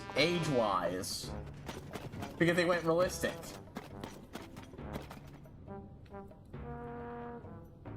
Yeah, like I sort of get what you're going for there. I don't really play Oblivion much. I have trouble with it, but that's mostly just, but I still think it's a good game, and its graphics are not the problem I have with it. My problem is just how barren and empty the world feels compared to even Skyrim. It's lack of stuff to do in it. Yeah. I like traveling around place to place on foot instead of fast traveling fucking everywhere and such. And that got, I tried doing a personal playthrough of doing that, and oh man, that got old instantly. But that's what mods are for. If you're playing on PC, that's what fucking mods are for. No, never mind. Vegas, it's custom practice for a slightly tougher challenge. But, you know, the game story and gameplay itself is still fine, and graphics is, it looks fine. The character designs are a little off, I fully admit, especially with the character creator. I fully admit that, yeah, sometimes the characters can look like a potato left in the sun for a week. Now, I can't say there are some games that should have just focused on their action. Here's Dragons, the custom crafted for a slightly tougher challenge. Rapid fire shooting to test it. You win! What? That's how you got there. Good stuff. Let's read through the rules. Alright, roll down and stack and shoot 7 targets, reach the end. Now, once you're in, you roll and pop all targets within 1 minute, 20 seconds, and you win. It's fair, you'll be running a 0 card. Yep. Act 2 is when they got the perfect flow of Call of Duty game should be. I'm not a perfect expert on games like Call of Duty. I didn't play them much when I was growing up, and while I actually do plan on playing some of those games,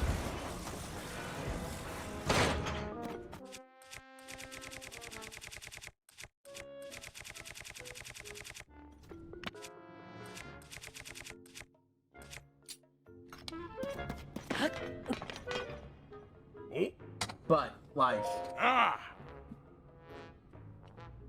yeah, like, the graphics rat race has done more damage to gaming, in my opinion. It's inflated game size to a massive size. Inflated game production costs, which is, and villains just feel it's and they keep adding gimmicks. Yeah, I can't do like that. I'm not really expert in COD.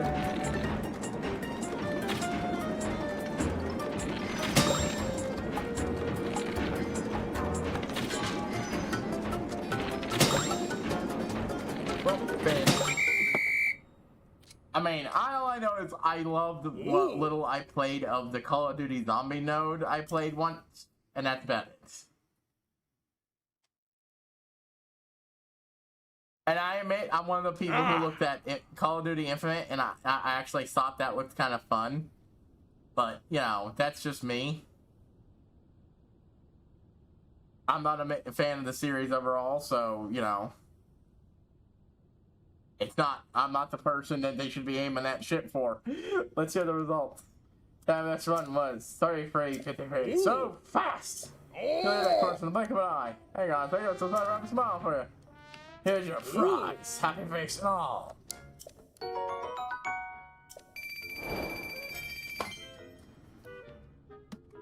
Yeah, it's pretty cool, you know? Watching you and I gotta give me eye for a of my own.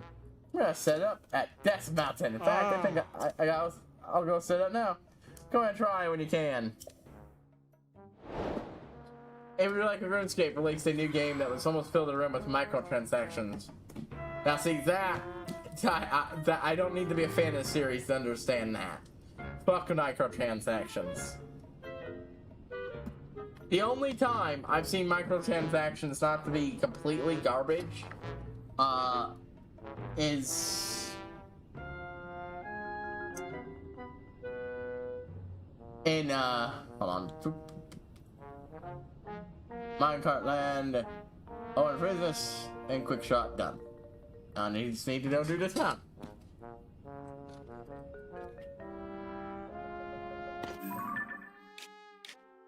After I find this Moogle Frog.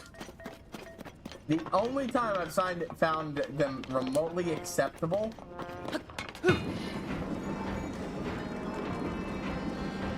was in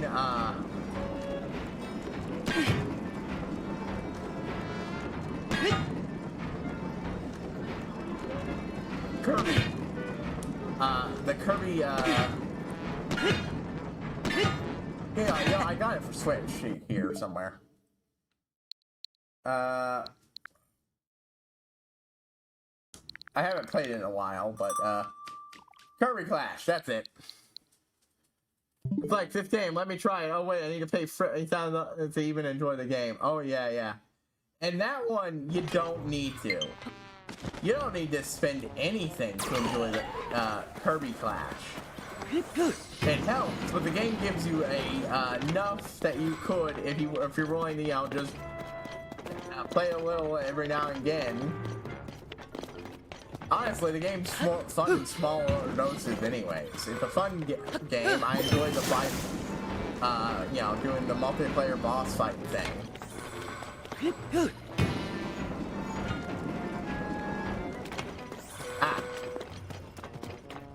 No, wait, that's where I came from. Where the hell is the Booba Frog?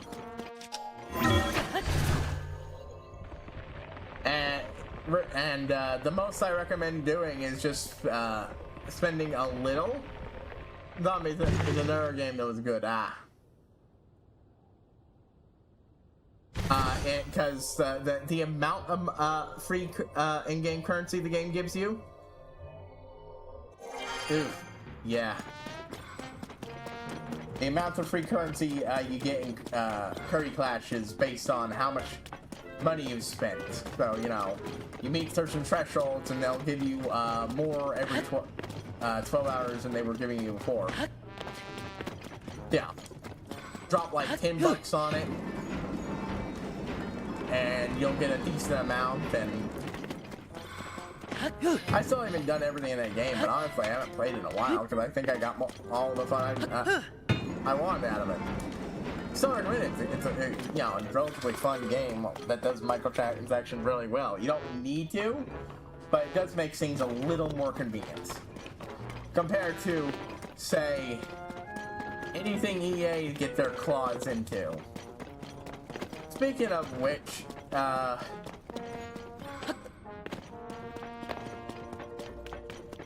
don't know if you're European or not, but if you are, there's a thing called Stop Killing Games and a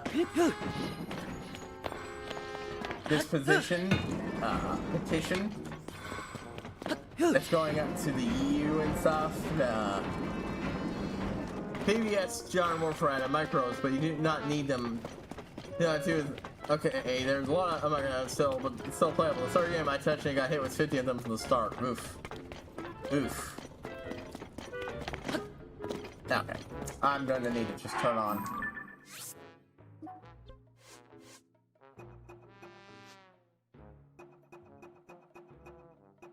Booble Frogs are in here, right?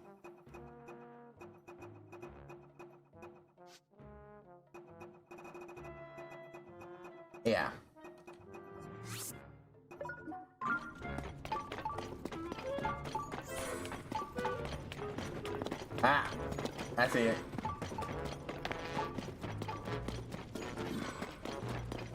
This is not it? Ah. A second. PBSZ, not PBS. Ah. Oh, well, yeah, fair enough. I thought I saw you say something at one point, but wasn't sure. So it's an interesting thing to look up and such.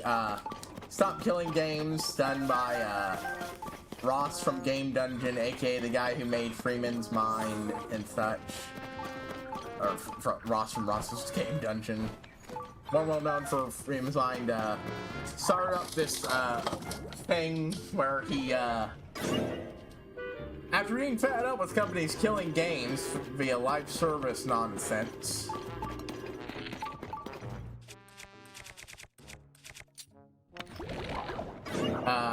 got together with a bunch of people who knew the laws and everything and just looked at, okay, but is there anything you can do in any of these countries? US, nothing. Nothing directly, at least.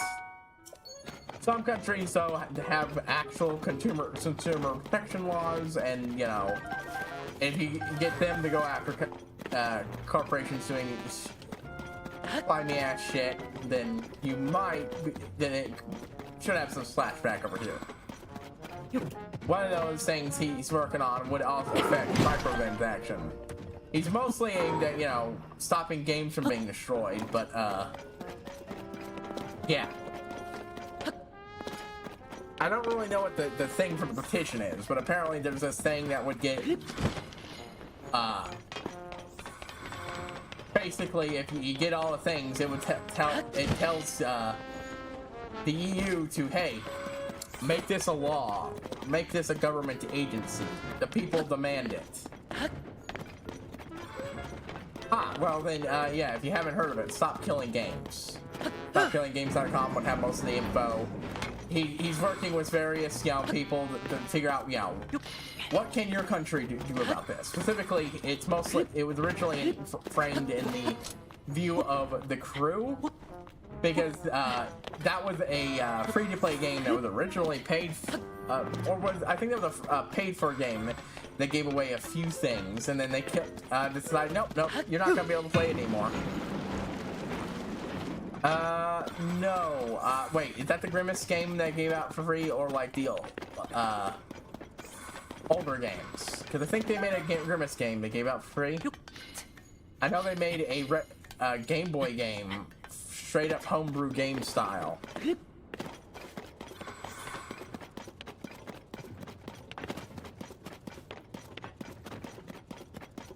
Yeah, you following me again? Yeah, it's all thing. It's easy to get everybody. Oh, they're going around there. They're going around in there too. Garnet is inside that cave. Inside there, the weird suspect. It's for a vehicle from Grandians, which means, sorry, Grandians who made it.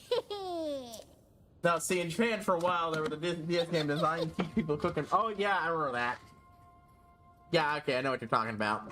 It came with a custom DS. Spiral Track, it looks fun. Come on, I'll ask if I can play with them.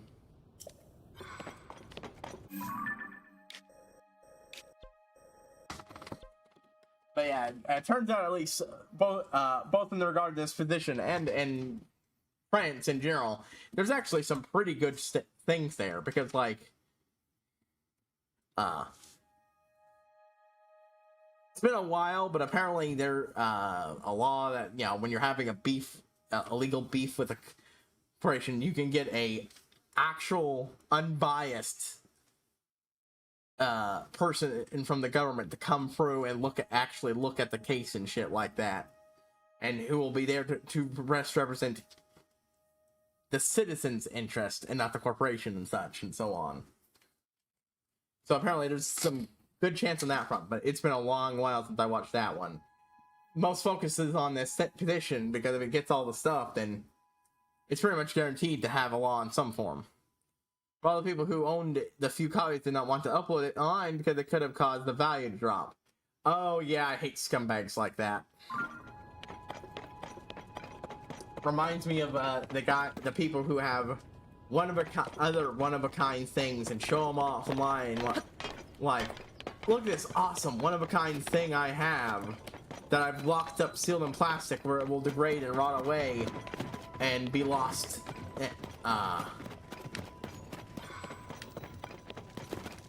And lose everything it is. Isn't it cool?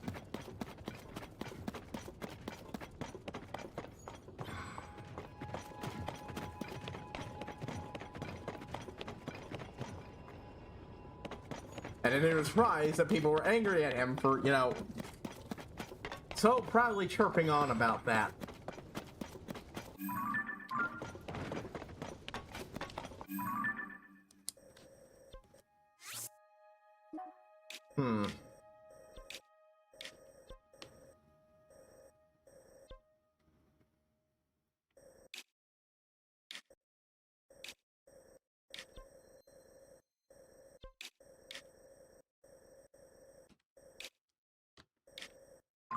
Yeah, I want to go up there, I think. Hunting down a copy, figuring out all the secret information, play it, and upload it online so everyone could play it. It could be preserved forever.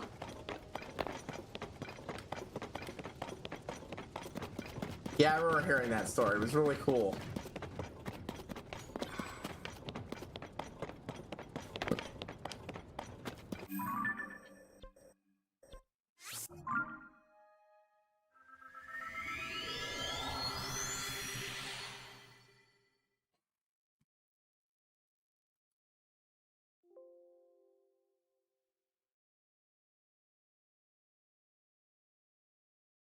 But yeah, the main push about this thing is that if you pay for something, is declare when it comes to games, if you pay for something, you own it, and thus you cannot.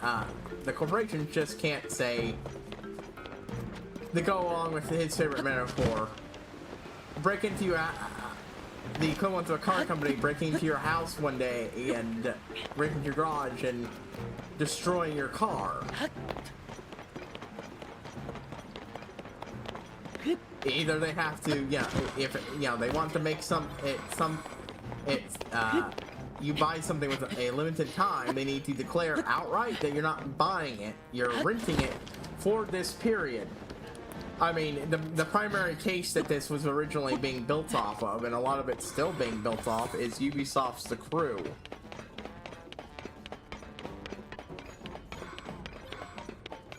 So, I'd say there's probably a good reason to remind you of Ubisoft. One time they told us we should get used to not owning our games. Oh, I remember that. When that happened, yeah.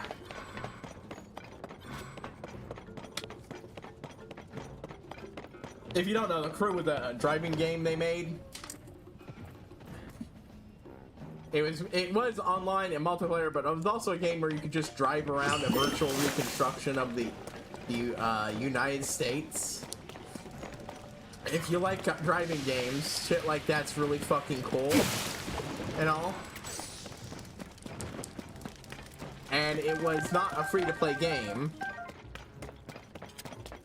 entirely. It had people sold to it, and they made the mistake of making it clear that they kept track of numbers of the amount of people who bought the game at least at one point and talked about it, which, made Ross confident enough that, there'd be enough people in enough countries that you could make some sort of push against this thing.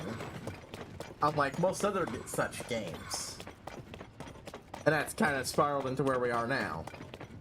Yeah, if you like games for restoration and such, and are annoyed by that kind of crap, he goes into it. But yeah. Also, he makes a lot of other fun content. But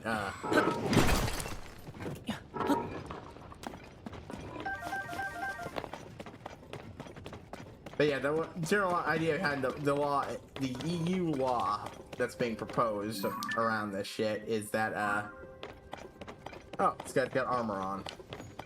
Bo. Oh, fuck you. There we go. That's not, yeah.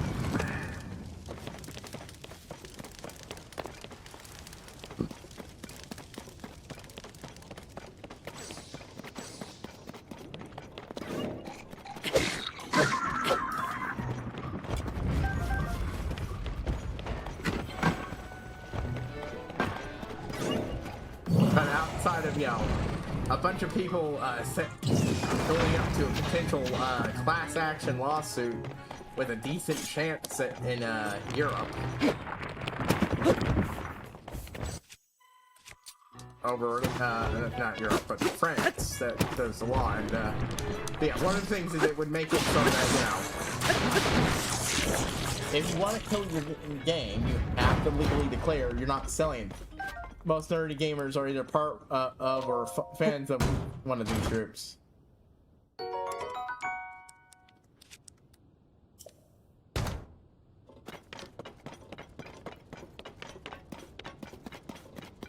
Yeah, I'm a fan of generally a lot of these groups and their works.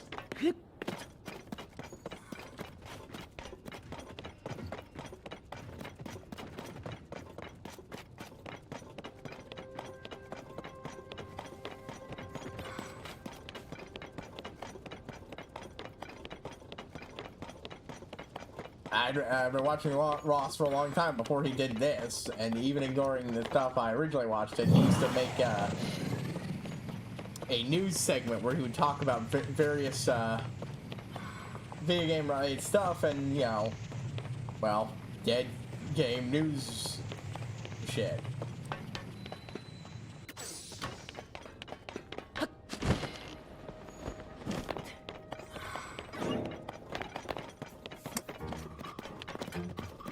He would talk about how, is this where I need to go to get to the start of this thing? Where is the entrance here?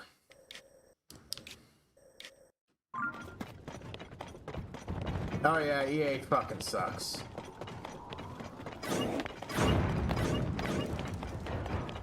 Well, I'm here. I might as well do this flower trail thing that I've spotted. I saw that.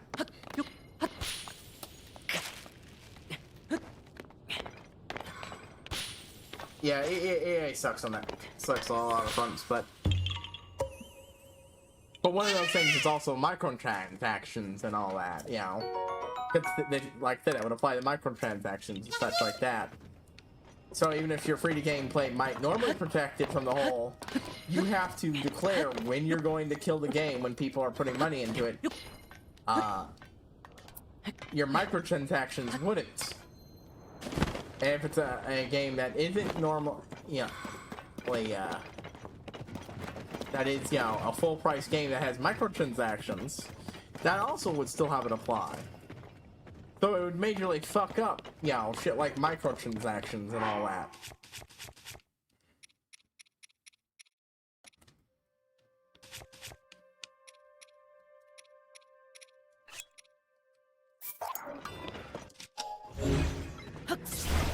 What makes me hate them the most is how much of a snake they are when it comes to stuff. Yeah.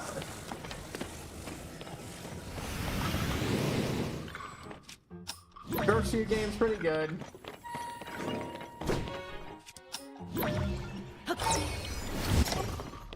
I mean, I think some of the shit with Mass Effect can be blamed on also creative shit.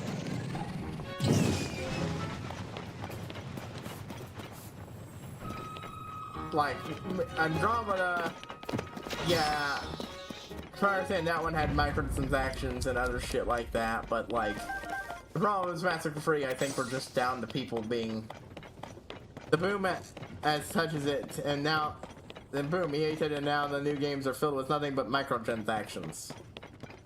Is that what Legendary Edition was like? I can't say much about Dragon Age, because I never got around to playing Inquisition. I like Dragon Age 2. I'm like one of the few fucking people who like Dragon Age fucking 2. I know lots of people hated it. I like Dragon Age 2.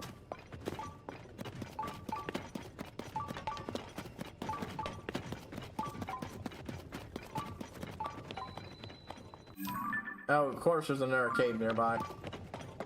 Not looking for a cave though. I'm looking for the Goron who's supposedly running Minecart Land Deathman.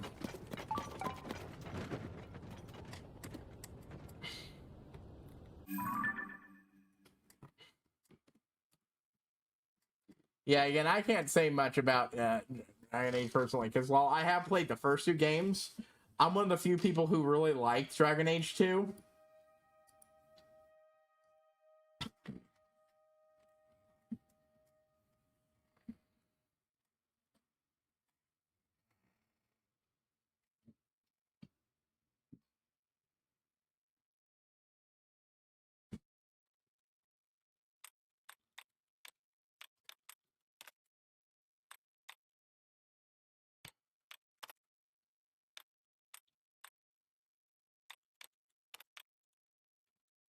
All we had to do was follow the Without the damn theories of train, the maid thing CJ. and all that, huh?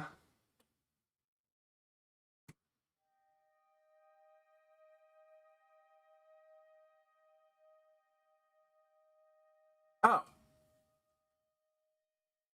Okay, I know what the problem is. It's up. It's real up on top, but not down here. Other way around. I went to the bottom. It's up at the top.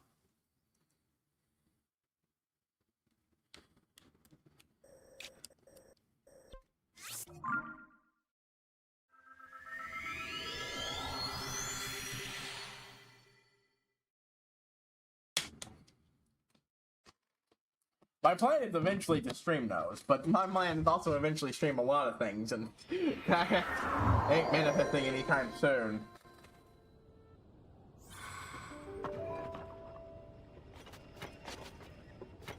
Even with me occasionally going, nah, I don't want to stream that after all, with a few things.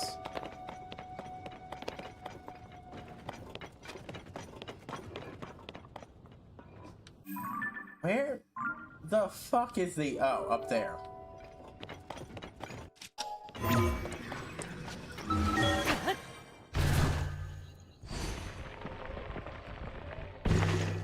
Alright, there we go.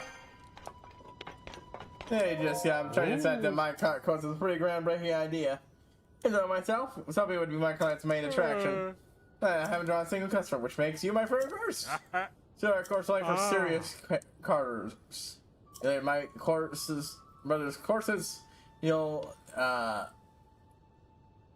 take it on with a smile. You wouldn't take it on his way if you weren't gonna play right. Oh, I'm gonna play. I knew you would. Ooh. Like, I'm not one of the people who's honestly disappointed with Dragon Age 2 in only one aspect. There was clearly more to the story that was going to be told. More planned DLC that would have expanded it. Now, Dead Space is one I know that the EA was definitely responsible for. Because, like, it was apparently so bad that the Dead Space devs deliberately sabotage Free in a way that would kill the franchise until very recently, which admittedly,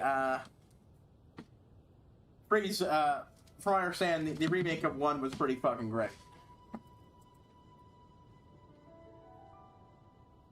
Though, to be fair, Dead Space absolutely had microtransactions from day one. I would know. I'm one of the people who gave in and paid for the super awesome armor that cheesed my way for my first playthrough.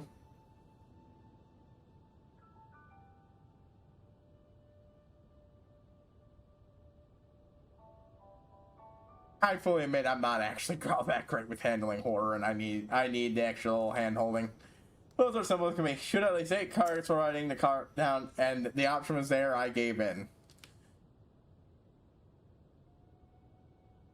They had a resource accident, and the resource was impossible unless you had some cash. Yep, and that's why they the devs murdered it. They say while riding the cart down this mountain and reach the goal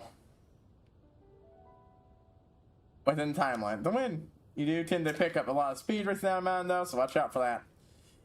The only microtransactions I find myself regularly falling into is the microtransactions called card games.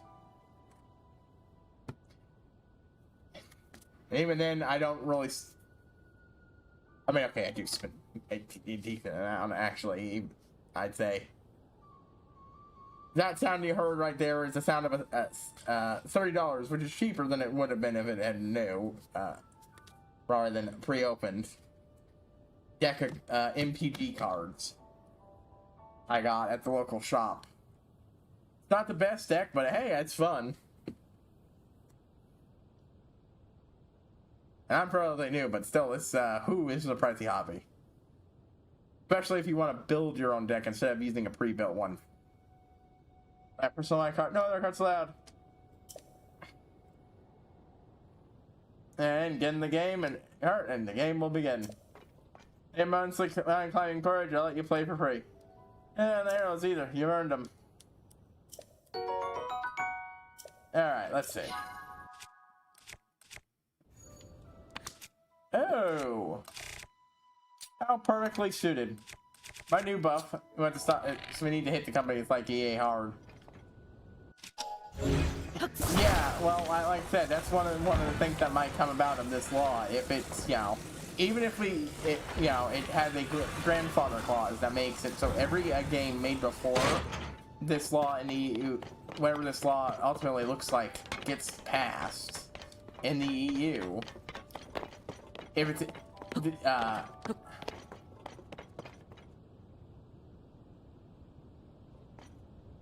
are we about to have a blood moon, or is this just Death Mountain being Death Mountain?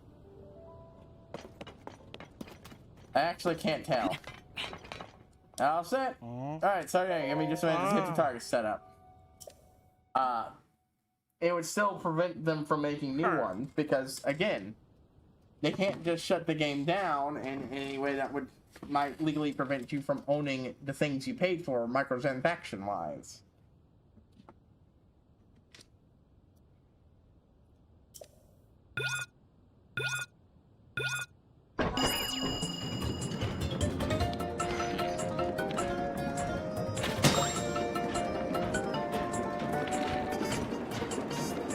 Shit.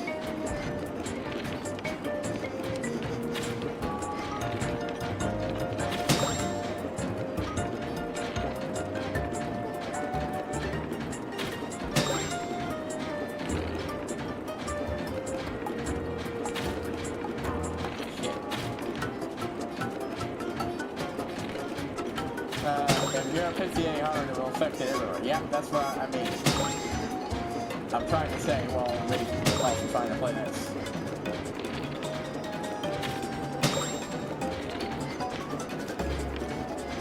Just because, you know, they aren't going to exclude, make a game that has filled with microtransaction and just have it not be microtransaction filled for Europe.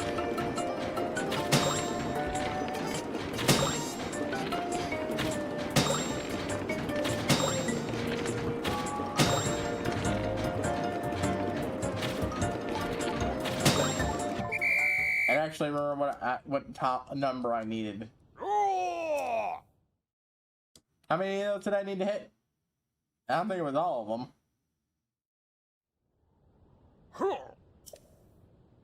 Gonna be able to clear my course. I gotta say, you're incredible. Okay, good, I made it. Woo, Goron fabric. Alright, looks like it'd be used to make a paraglider. You know, huh? And flying guard, even happy you shark was the highest score. Go ahead and mark that off.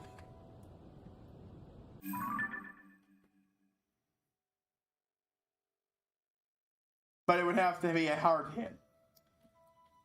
I don't think that's ever going to happen, unfortunately. But laws that still consumer protection laws that make it so that shady shit's not acceptable, and a large chunk of the market would prevent them from doing a lot of their shady shit elsewhere. It wouldn't perfectly fix EA's nonsense, but it would reduce it, which is, you know,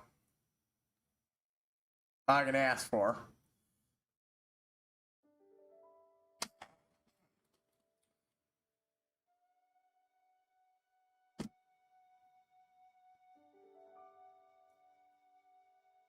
Yeah, the big reason why people have such a good chance about against Ubisoft and the crew is because Ubisoft is a French company, and it's the way the French laws work.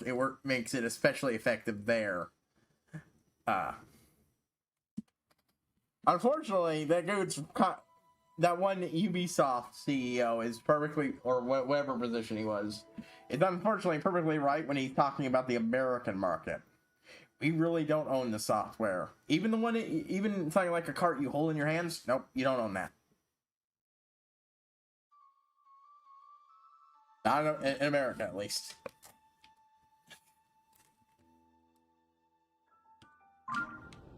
That was unfortunately one of the things that Ross found out.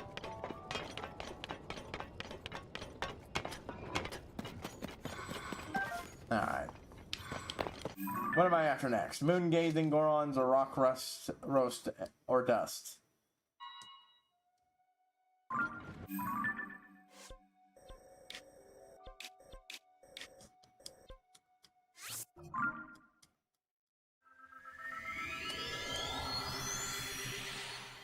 I wonder if it's in the same cave I got the marbled rock roast in.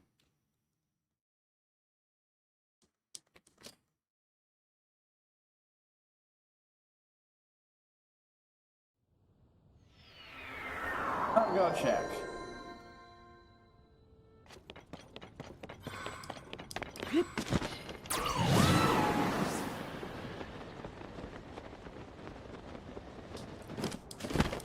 You can find one of the caves right here. You might try digging around the area for more. On top of rock roast cave, strike the metal load. Here, show me a lavish feast. Lava feast, lava feast.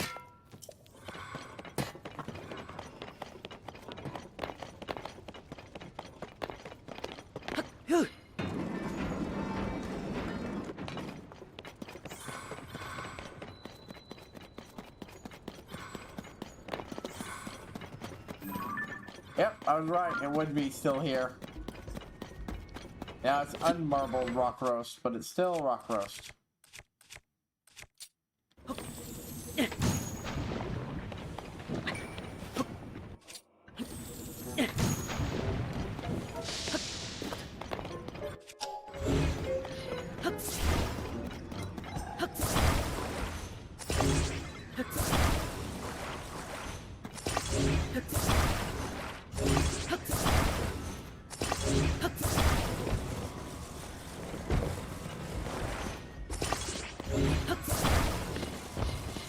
I don't know if I'll get a reward for bringing more than one, or...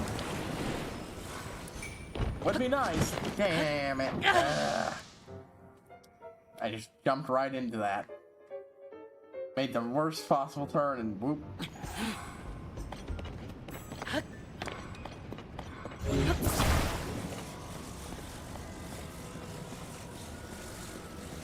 Speaking about stuff he does, I don't know if it's because I had 9 day, that rock roast looks tasty. But yeah, I've already mentioned it. One of his things, Ross's Game Dungeon. It's where he reviews usually kind of weird, off the wall games.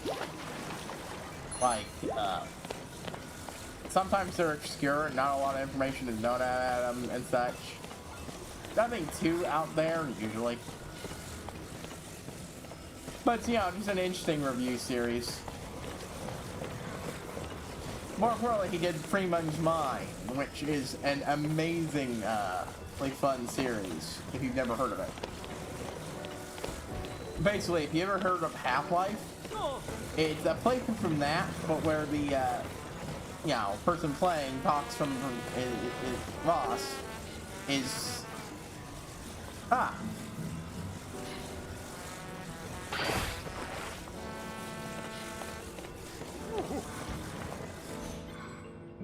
Oh, there, can I have it? Me, I'll whip up a special dish for you. Here you go. Oh, thank you that show I heard. Here's the special dish I promised. Dear gourmet steak. I don't have enough. Bring me more and I'll whip you up something nice. But I just... Fuck you, game. I carved around a bunch of it. Why'd you only... That's BS. That's cheap, game. That's cheap.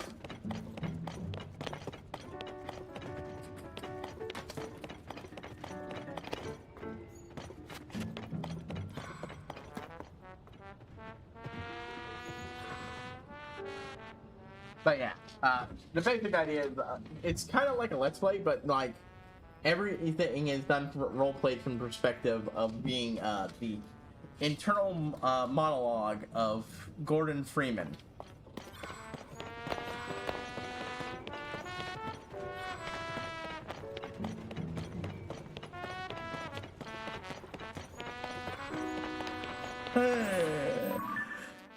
Alright, that's one more down.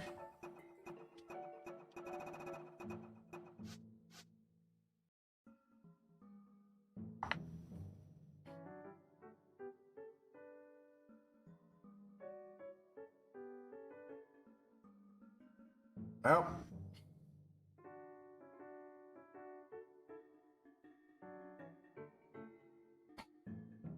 That leaves moon-gazing Gorons. Salty food can be real good.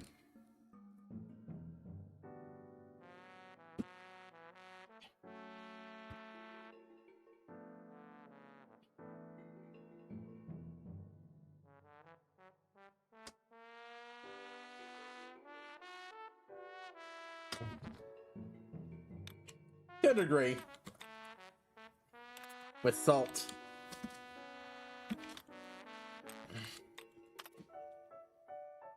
All we had to do was follow the damn train. Alright, CJ. game, what cave am I looking for?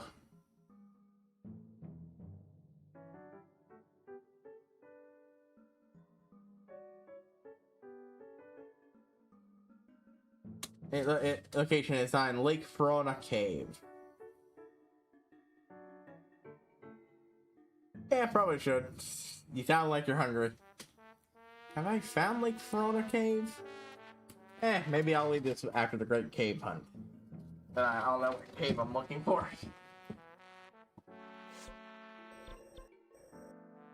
Like, no, I did not, but hell, it's right over there, so I might as well. That's actually gonna be easy to find. Literally right down there, I have it marked. But yeah, it's pretty funny because the guy does a good job of, you know, cracking jokes about some of the stuff in game, like, you know, waist-high halls, some of the building design, and most importantly, things like having Gordon be extremely dismissive of a group of scientists seemingly having trouble with an extremely basic physics equation. Yeah, a little detail most people wouldn't notice, and it's just there meant to be an Easter egg, but it's real funny when, you know, brought up from there. Whoop. Yeah, stop bouncing. Like, I might not be making it sound the most exciting, but it's honestly a really fun series. Especially when he does little funny things like the first April Fool's episode, where someone like to play stuff and the main character position acts like them. Sometimes I did watch a lot of the other Minds videos that were out there, and I have watched a few roleplay series, especially by Rycon. Rycon makes a lot of good ones.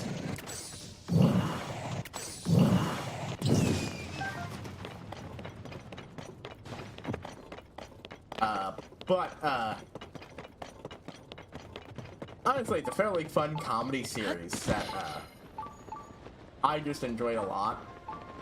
And it's decently popular. But, like, yeah, he has fun with it. Over the Ancient Legends series that might seem strange.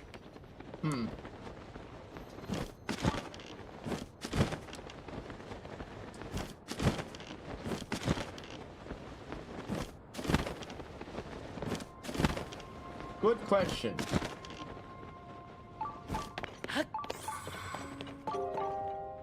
I mean, by the standards of even people I know, the cheesy fish pumpkin soup sounds very strange, but honestly, it kind of sounds good.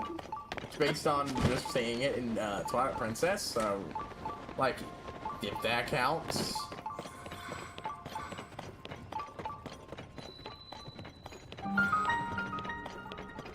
especially with Breath of the Wild and Tears of the Kingdom. Outside of that, yeah. It's one of those fictional foods I've always wanted to try making. That and the spinach puffs from Emperor's New Groove. Especially after binging with Babish made it.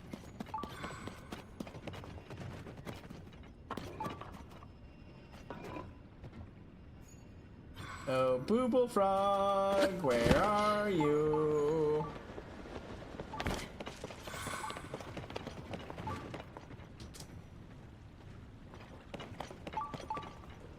Ah, I see.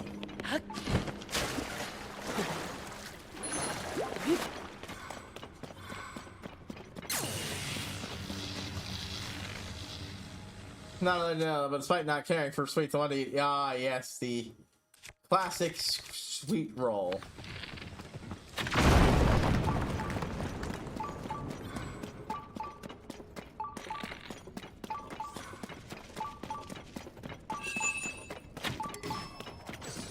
I think there's an official Elder Scrolls cookbook that shows how to make one. So. Also not Zelda. Sea salt ice cream. If you don't know, that's the Kingdom Hearts one. And a real food. It used to be served pretty much, the only place that it was really served was Disneyland Tokyo, and one of the guys making Kingdom Hearts really got into it, so he ended up heavily involving it in the plot of Kingdom Hearts. Oh yeah, oh, you do know that one.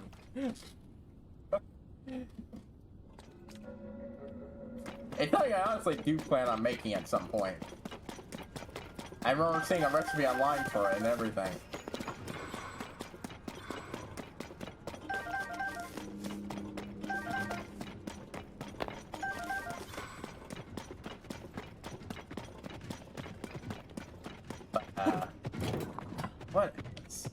But yeah, like, I keep not getting into it, but one of the fun things he does is he does good occasional good videos that just change up the paces in it, even if only for a moment. Like, best example, there's this point where you're in Half-Life where you're supposed to run and then jump onto a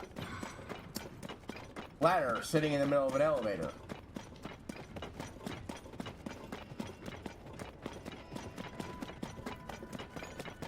He has fun with it by ending one video having Freeman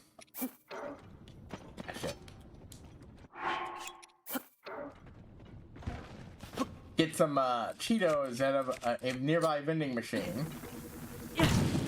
Then the next episode pops up, except it's a 0.5 episode.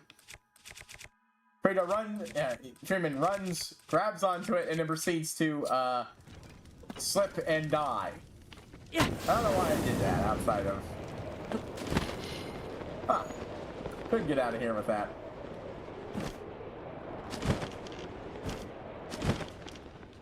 Of course.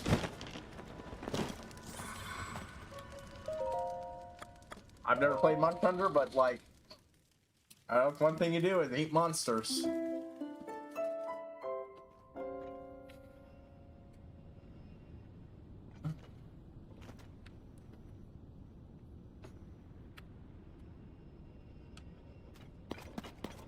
Oh, I got one. Choo Choo. But only like Wind Waker Choo Choos. Because they actually look like they'd be some yummy gelatin.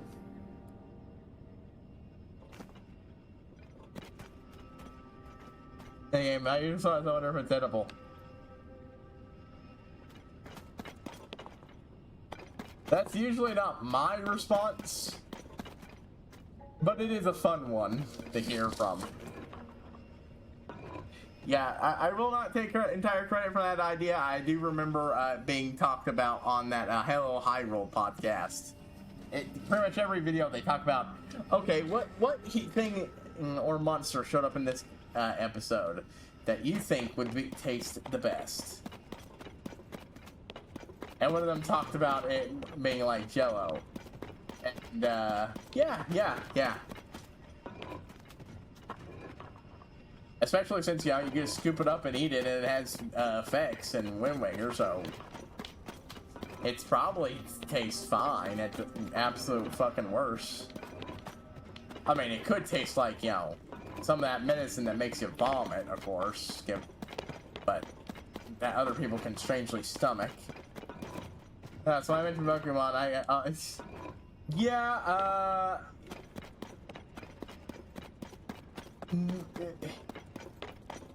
Kind of understandable because, like, Pokemon are generally speaking, supposed to be intelligent creatures.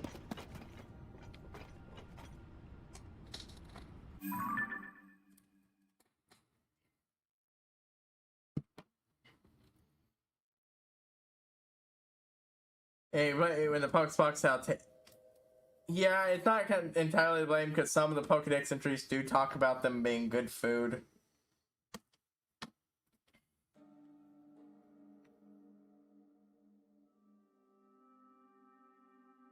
Oh, okay.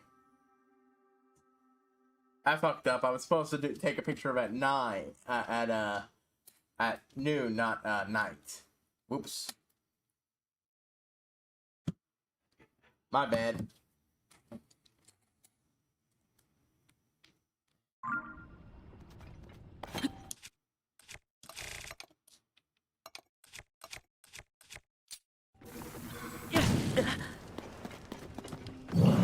So, and obviously, I presume you're not someone who'd want to take a bite out of a Mr. Mime. Ugh.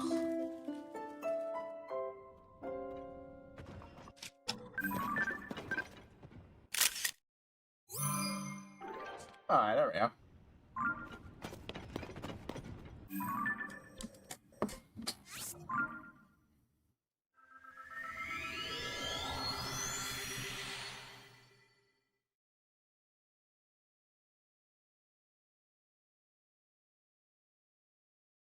I think there's a big chunk of higher monsters that I would not eat. Well, yeah, I mean, that's same of mine. Most of these things are look a little too personish for me to ever fucking dare, outside of an extreme survival situation. Mind you, most of the monsters in this game you wouldn't eat anyways, because we know for a fact monster parts. Yeah, mostly the ones made by Ganon. But like, Breath of the Wild era and to the Kingdom era especially are not edible. You'll just make yourself sick. Like those one guys. What's that cave called?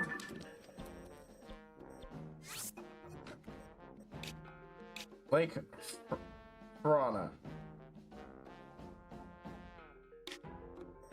What was the...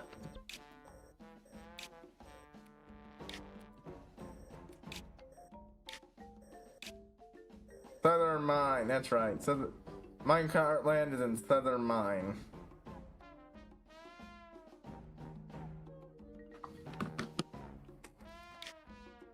Yeah. But Hyrule itself would have infections because, like, some animals and shit talk and such. A lot of that, they're also extinct to Pokemon. A lot of those things might not be able to talk and speak the same language as you, but they're oftentimes clearly as smart as you, so, like...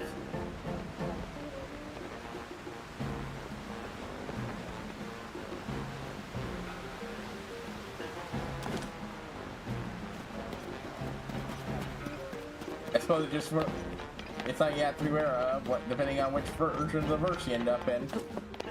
Yeah.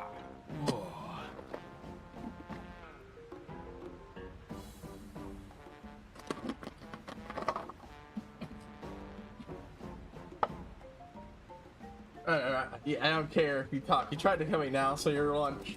Yeah, see, that's a fair back and forth. Monster Hunter, everything eats everything, so that's just like normal. I would finally pick a way to go moon in. We can't really go there if blah blah. Should be able to write. Take a look at this. Yeah, that's the place. Hey, that's right. Just out of when we were baby Gorons. Hey, Jake, I'm ready to get there. It's on the west side of Lake Frona. Oh, yeah, I can remember it so clearly. I was really shit at my height at being on the mirror. I feel relieved to recall it. Sure, with an easy to find. Take this as a thanks from us. Oh, yes, the infamous FNAF pizza.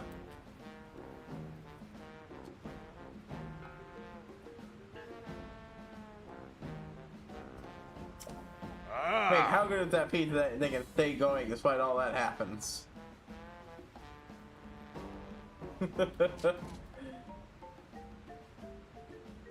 I mean, the various chicas seem to love it, so, like, that might be a plus. In that regard. Yeah, pray for the journey ahead. I think I just need another decade, then I'll be ready. Pray for the journey ahead. Sure thing, I just need another, I'll be ready. That's right now, quicker than always. Wait for at least another 15 years myself. Oh my fucking god. Well, I suppose that gives you a good idea how these fuckers age if they're offering on goddamn 40, not 40K, but Warhammer, fantasy, dwarf timelines. But in a day I'll be safe. Well, as long as you also don't get too close to the animatronics.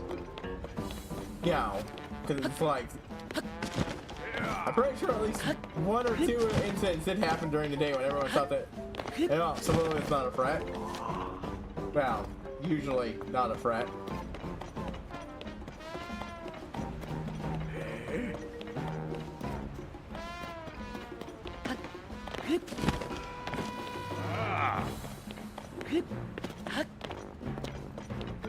Okay, well, it might look like I'm almost done, but I actually there's still a bunch of quests here. I'm not done. I'm going to go ahead and take a quick break, and I will be back. I just need to, yeah, break time. As long as they don't go, oh my goodness, the man behind the slaughter just view me as another customer. Yep.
Alright, I'm back proper. Okay.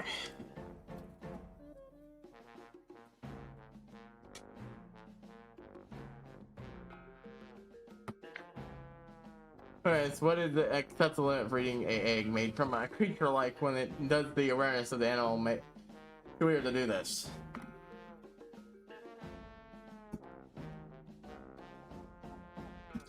I mean, in that case, I feel like it depends on how okay that animal is with it, if they're aware of it, if they have a high level of awareness.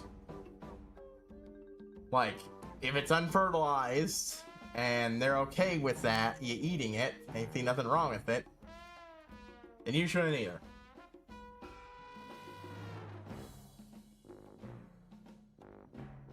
On the other hand, if they're not, that's probably a sign of don't. Of how, but to give my understanding of how it can be real weird. Out of the inn. All we had to do was follow the damn train, CJ.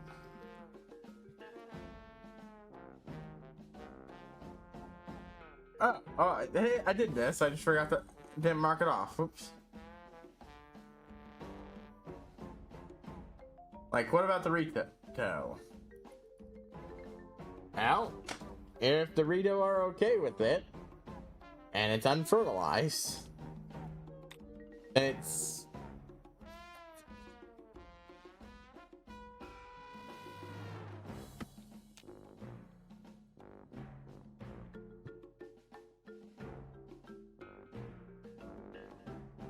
the blocked cave. That kind of reminds me of a webcomic I used to read once upon a time. It was a post-apocalypse thing where basically all the different countries ended up unleashing all their weird doomsday weapons at once against each other, and it just kind of wrecked shit. Like, it reaches out when you go human, like, egg laying. Rendered the surface uninhabitable and caused everyone who was exposed to mutate into animal people.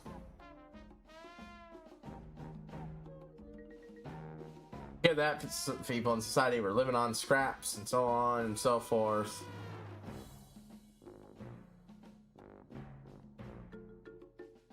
And there was this old man who kept going to this one cafe, who real old, he was just trying to one little bit of solace. He wanted a cake. And well, there were the only animals around were used to be humans who had been turned into animals. That kind of means there was a lack of ingredients to make cake. And it didn't think I had options for a vegan either. Cool.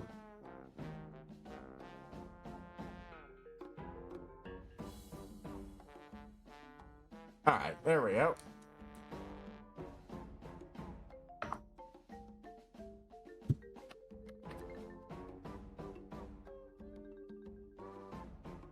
And well, one of the main characters of that arc, because it swapped characters depending on arc,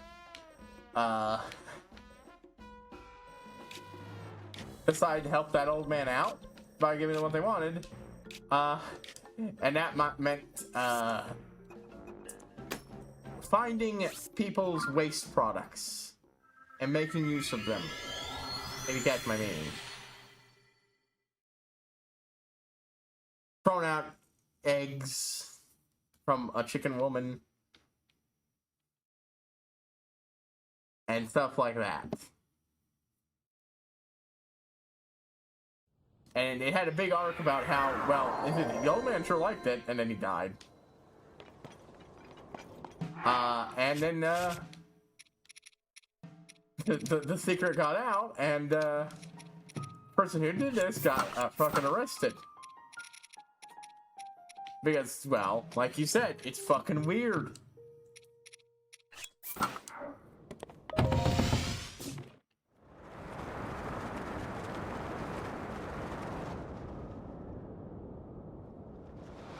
And the big thing about a big trial and riots and a whole bunch of other shit because the society wasn't exactly stable at the moment anyways due to the whole post-apocalypse thing. There we go.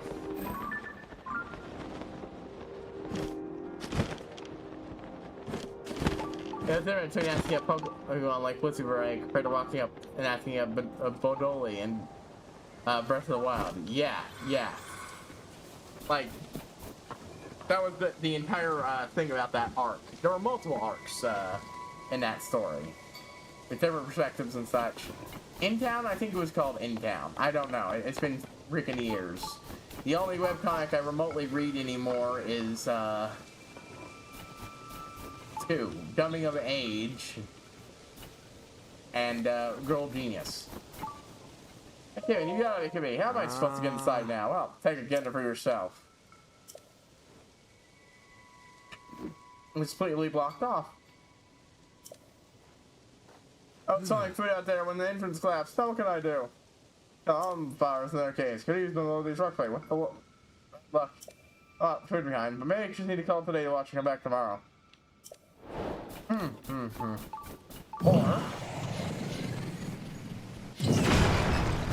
oh wow, that is a lot of rocks.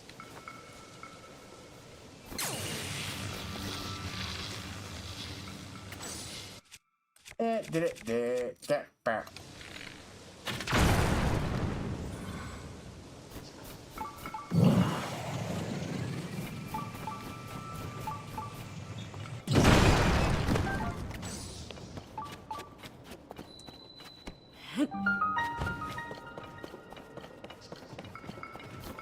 know what hit him. You're amazing. Now I can bring supplies back to it. Thank you so much. I have to worry yourself. I take this. Consider the token of my gratitude. Ah.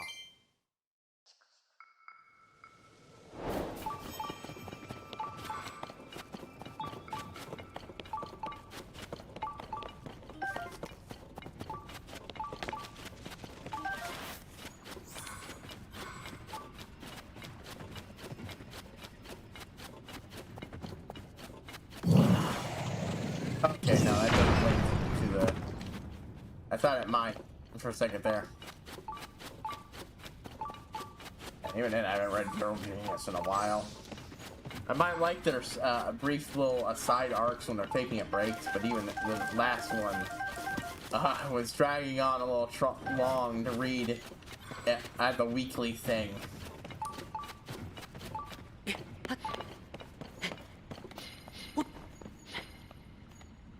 I mentioned girl.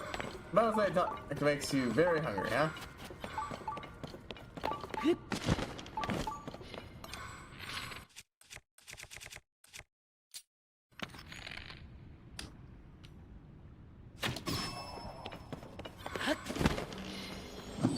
Yeah, I don't think I ever went into it. I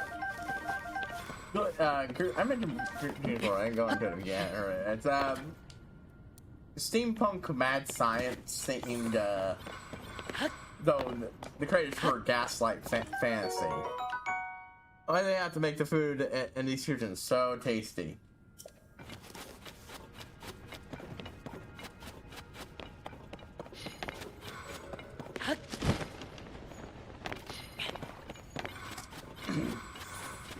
That in a alternate universe version of Europe during the 1900s? I can't remember exactly.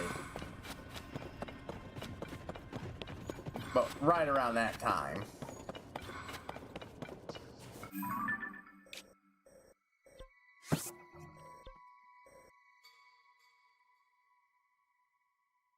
Mark that quest off and mark that cave off.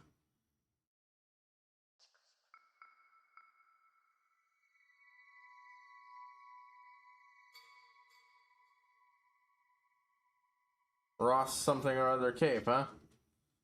Rustboro Pass Cave.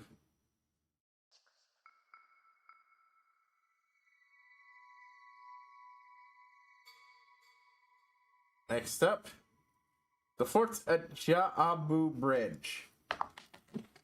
Especially the curry. That's probably somewhere around here, though. Just because... Okay, I don't know where the fort at Ja'abu Bridge is.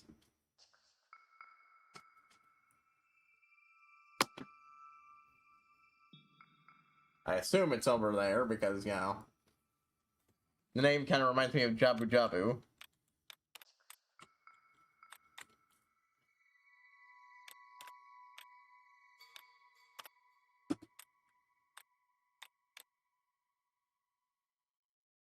All we had to do was follow the damn train, CJ. Oh, Ridge, not Bridge. Okay, my mistake. Still probably in the area.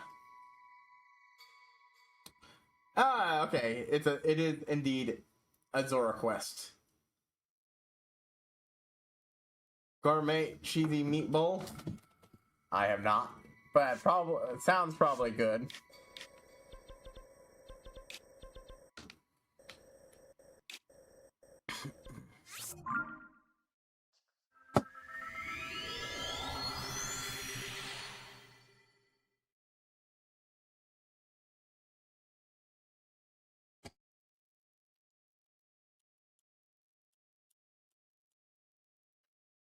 But, what was it? I was gonna...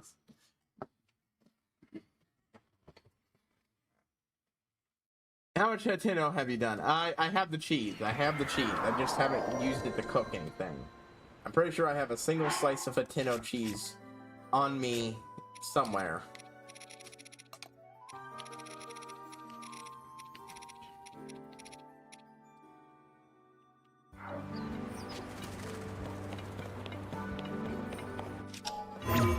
Okay, I'm fine. Raw gourmet meat, Hylian rice, rock salt, and Hatino cheese. I see a cook pot around here. I'll go make that real quick. I've got the stuff for it. I'm pretty sure. Yeah, I have. Is that Hylian meat or Hylian? I don't have Hylian rice. Never mind.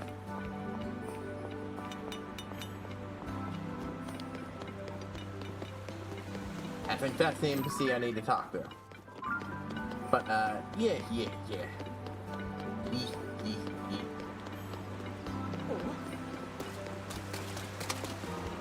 But yeah, specifically Transylvania, heavily shaped by the whole mad science being an actual thing.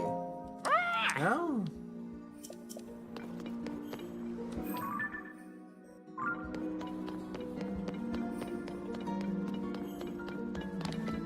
Maybe it's that NPC I need to talk to. Yeah, okay. Look, thank you for saying the main once again. Hey, you brought us or the rice. Yeah. Oh, I'm just not gonna go do that right now. You say the main once again. I could never repay you for all that you've done for us. The sludge is gone. These foul villains will keep showing up. What's wrong? They're monsters. The fort past the East Resort Lake in the north of Ja'abu Ridge. They're taking advantage of the chaos that was caused by the sludge. But rotten villains.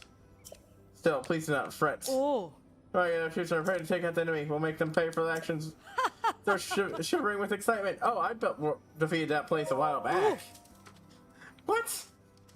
The heck? That means you did it on your own? Wow, that's really impressive, Link. Oh. We saw our troops prepared all night. You did this on your own. That truly is humorous. Well, so is that. It's such a relief to be safe once more. Allow me to thank you. Ooh. Well, with that one complete, I'll just go run it down and buy some rice. You're currently getting food, huh? But yeah, why did it go? It's a world where Frankenstein-style experiments are old hat. It is actually possible to use such things to bring someone back from the dead. Or just keep them alive as a hidden jar and so on and so forth. How much you eat today? I eat about 2 meals, give or take. Sometimes I snack more, sometimes I snack less.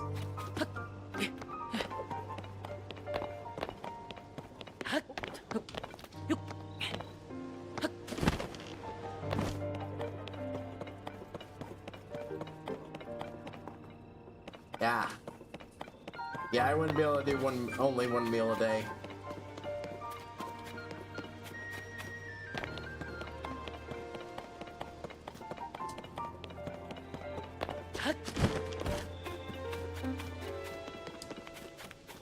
I also usually late at night.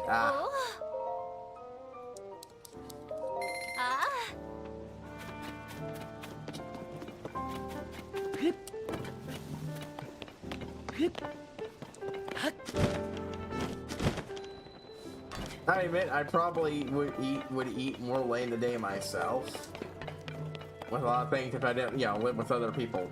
You're very nocturnal. I think I lean nocturnal, but I just live with non-nocturnal people, so that makes me more daytime oriented by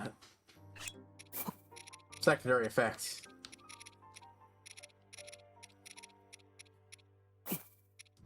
Wait, nope, that's prime. Oop, gourmet.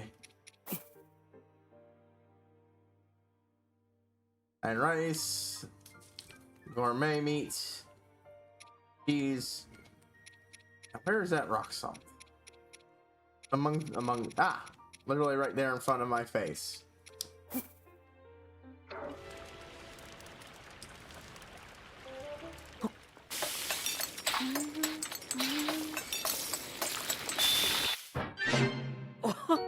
Oh wow, yeah, that looks fucking delicious.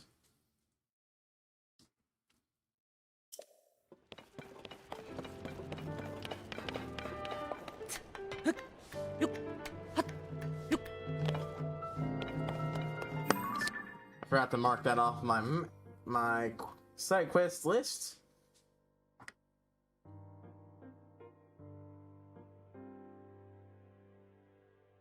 The secret room. Yeah, it definitely tastes good.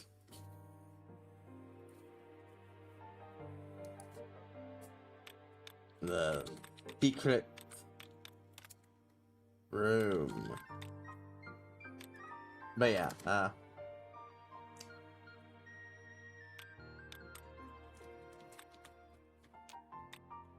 All we had to do was follow the damn train, CJ.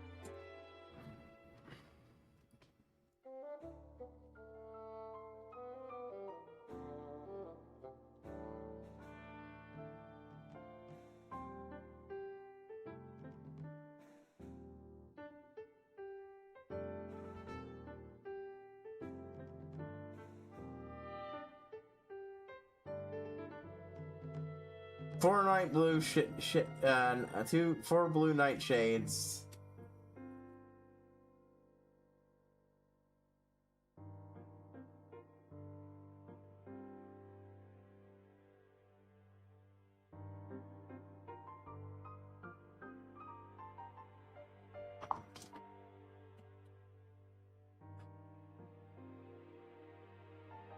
Oh. Okay, yeah, I wouldn't have thought of that. And FNAF fans love Nintendo cheese.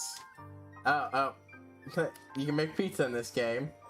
Alright, that's neat. But yeah, it follows the character of Agatha Clay. Starting as she mostly goes about her day. In a black and white world, seemingly nothing interesting going on, and then suddenly a rent in space tears open. A robot looks at her, seems to talk shit in a language she doesn't understand. When she runs to an alley to avoid all that, what the fuck, Gray? She gets mugged by two soldiers. One of them does try to get his brother to the brothers, just to leave her alone, but the brother ain't listening. He steals her precious locket with photos of her parents in it. And then she's just forced to go about her day to rush to work. Oh my god, there's a fucking room in his mouth. Okay, each element has been placed just so. And you can just barely see out. Oh my god. Don't have enough. Oh, it's what? How are you on here? Well, guess what? We're in the Richie's house. Else I'm putting together a secret room here. And I'm fixing the floor, but I need more pretty things. Alright, I got 4 black balloons. I'm looking for something bigger than what you can find in a general shop. I need to finish my super secret room. I got him. Hang on, I'll start looking real quick.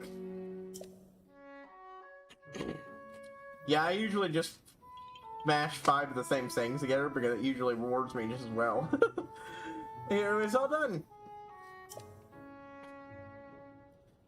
Look, looks so pretty. Thank you, take this. Gorok fabric. Ooh.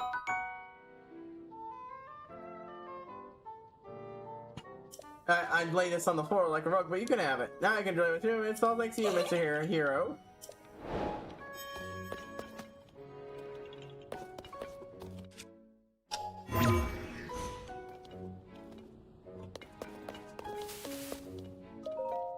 Okay, but how do I leave?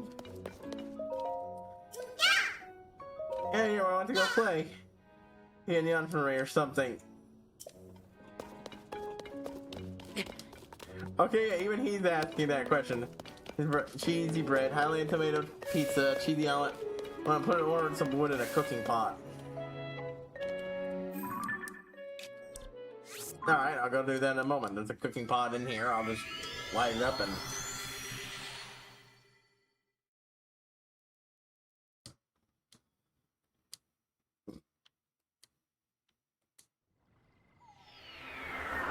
But yeah, she goes to work as a seemingly unimportant assistant at a one of the local universities. It's a local university.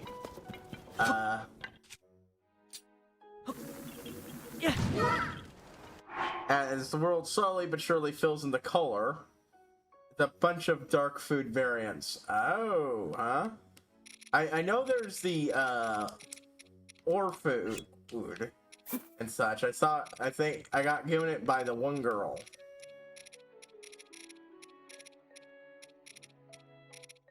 Because I remember where my war is in this list. There we go.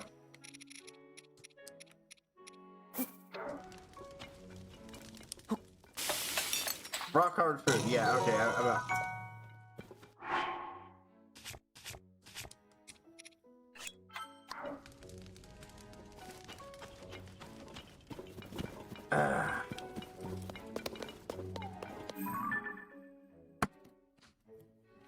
Alright, which quest is next?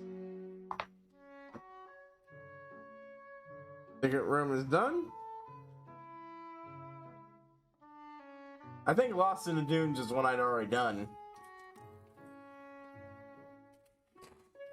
Oh, dark clumps at any...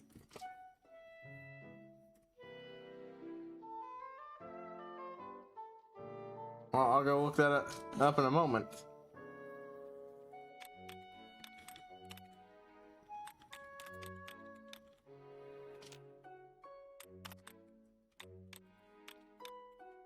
All we had to do was follow the damn train, CJ.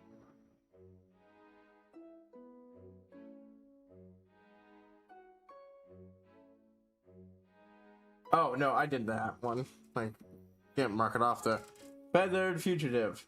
What were these to make? I hadn't even thought about dark lumps being used in cooking. Feathered fugitives. All we had to do was follow the damn train, CJ.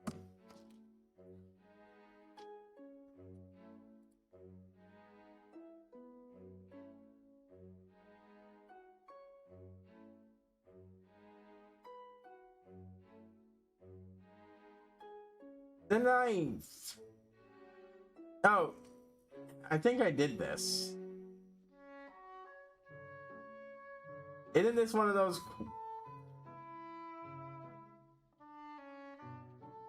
I guess not. No, I didn't. Okay. Oh, I've already done monster extract before, so I know what that type of stuff gives me. Monster food. I just hadn't thought,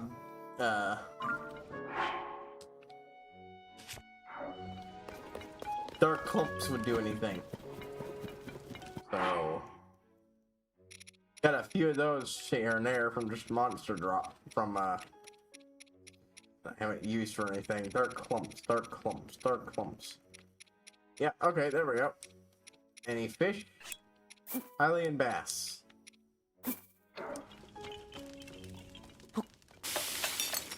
Oh wait, any fish and any meats. Warding fish skewer. That's not impressive. Eat.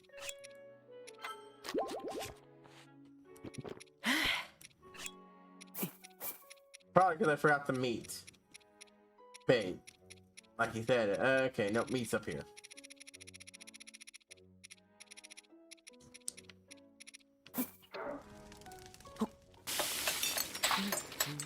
Warding dark stew. Huh. Neat. Actually looks kind of neat looking. Doesn't look super edible, but it looks neat.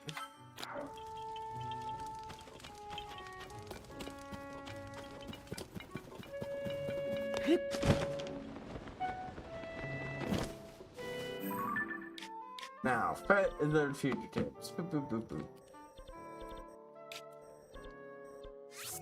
But, yeah.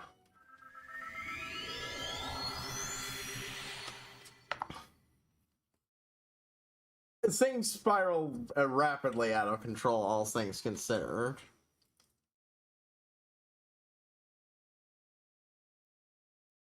Especially when the Baron Wolfenbach, head of the local empire, and it's not. They come in soup, curry rice, small, and cooked cake variants for both. Ooh. I'm gonna have to time skip past this. Don't want to get struck by lightning while trying to get a cuckoo to do something for me.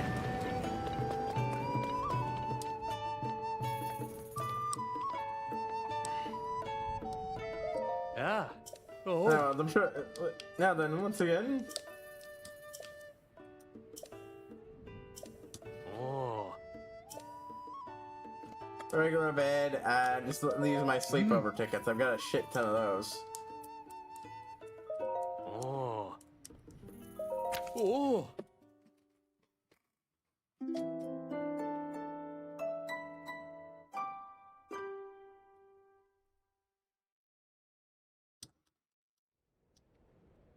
But yeah, he shows up with his recently announced son in tow.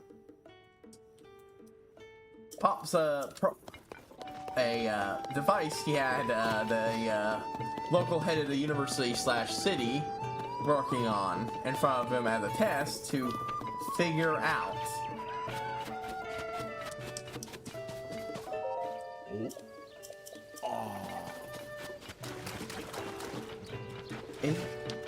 When it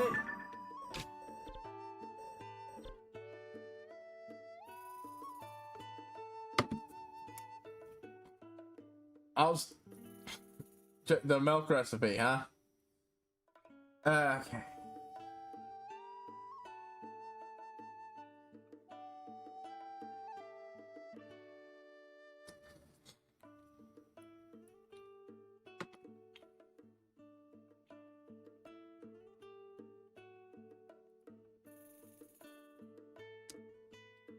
Telly. Ah, this is the person I want. Hey, I'm here, cuckoos. Here's what should I do? I need to. I'm gonna be in big trouble. Forgive me. Oh, it's just usually else. Maybe you could. You know, I'm thinking about guys slamming bed someone else's table. No, I say this. That's a mess up with this monster approach, right? We were talking about a bad meal. Yes, you're such a helpful sort. Maybe you can help me out of the bind I'm in now. They used to be 6 years, so I was hungry and figured where there are cuckoos, there are eggs. You gotta go select one flew away. No, looks like I stole them.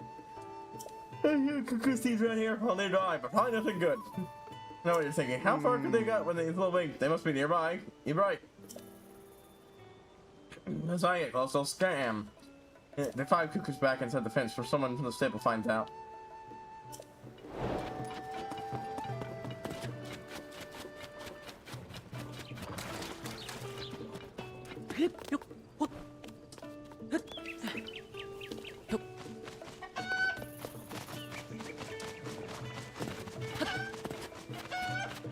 You're my inner milk drinker, huh?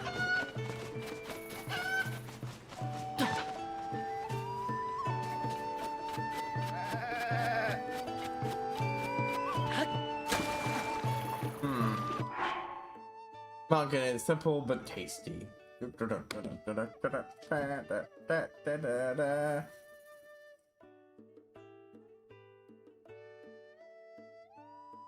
Okay, so where's all the... Okay, now I know where they're all. There's one up top, one inside, one on a rock near the back, and one over here.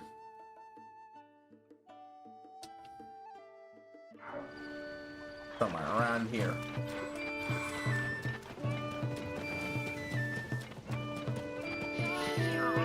But, yeah. Oh.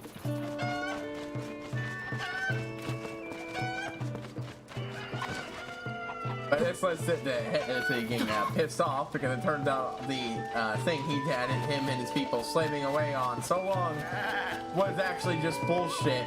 They were being fed as a test for the Empire's son. And he decides to try to kill them.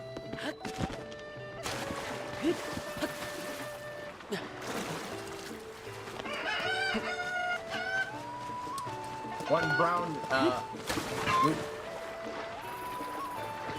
guy is a bit of a brown noser, but I don't care for the glazed items.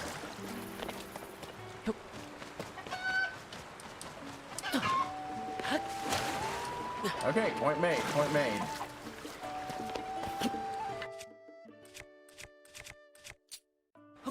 Yeah.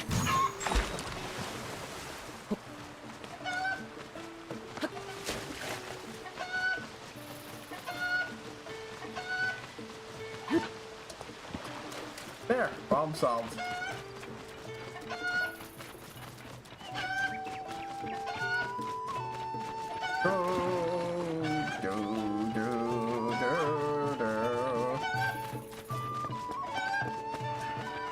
And like, could I throw it? No, I guess I'm just gonna have to go and get it manually. Oh well. I shouldn't get lost. Get lost like that. Whoop, whoop.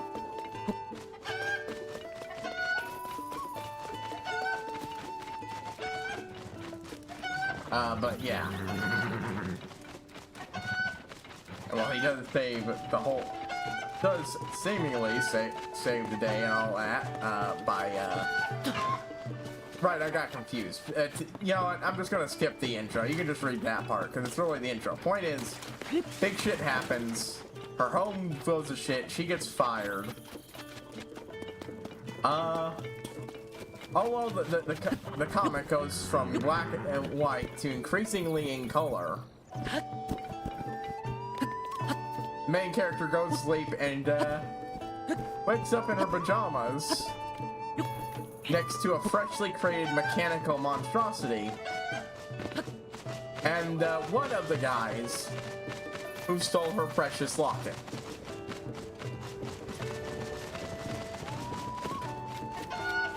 Not both though.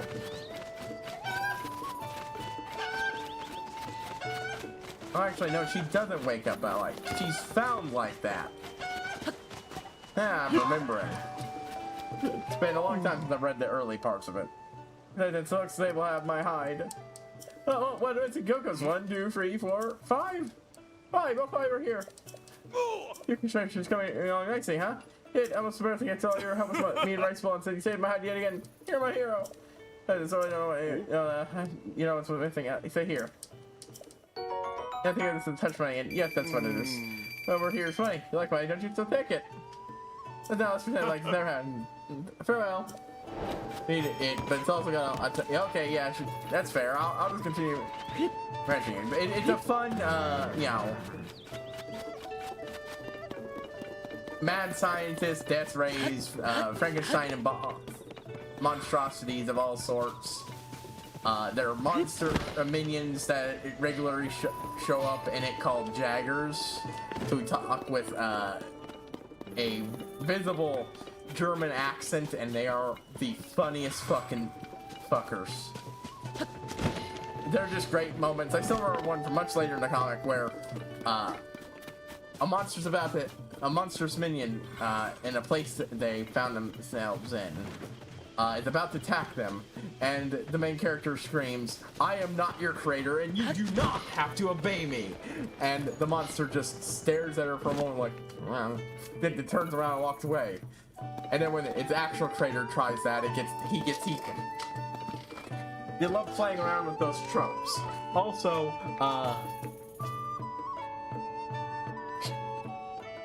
you like curvy women. There's a lot of curvy women, and they do like their fan service for both the men and the ladies.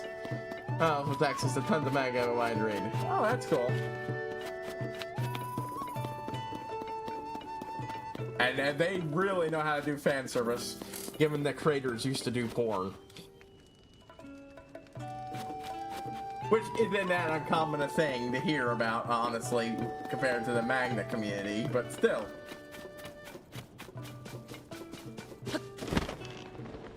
That's fair. I'm not normally either, but I know some people like it. They used to be the comics they used to make before they made Girl Genius. One of them was a line of porn. Then they got married, had kids, and decided, yeah, we're not gonna make that while we have kids in the house. And so more safe work stuff came out of their portfolio.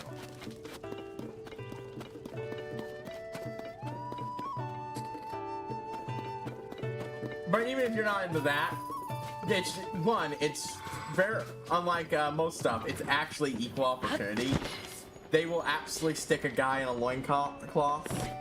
And dude, it's usually very funny about it. That's fair. Like I said, it's a very Pulp Fiction, not Pulp Fiction the movie, but like Pulp Fiction the genre style story that likes to have fun with a lot of stuff. I like it a lot, and that's not why I read it or anything. I read it because I enjoy the fun characters, the mad science, and the story they're telling. The story of Agatha discovering what she is and who she is, being it's not much of a spoiler since it is kind of advertised, but the latest in a long line of mad scientists, most of who were actually bad guys so bad that the in-universe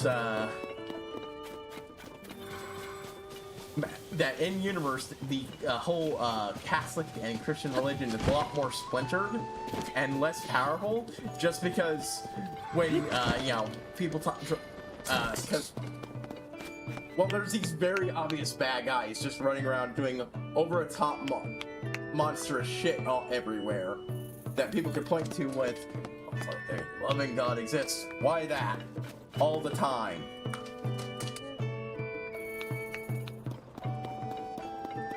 It still exists, but it's a different beast in universe, especially when you have mad scientists and everything. There is, for instance, an entire split off chunk of the Catholic Church that is all about trains, and they're absolutely just as much mad scientist bonkers as everybody else, but only about trains. And he turns out to start playing too much anime. I'm very innocent when it comes to that type of stuff I have seen.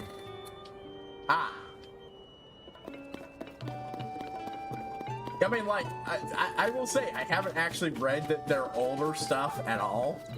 I just know that as a fact, and that minutely amuses me. As an added bit of context.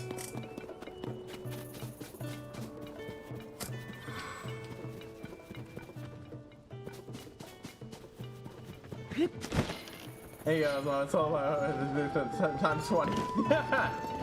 Yeah. That happens to some people. But notably, her family, were like that for a long time, and then came her father and uncle, who completely switched up the entire dynamic.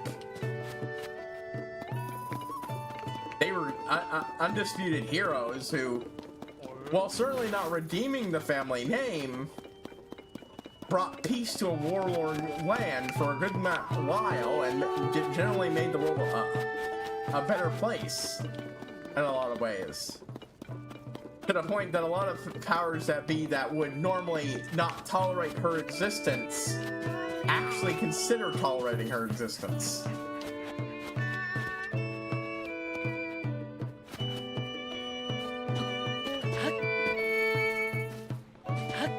But then science happened to them and they went,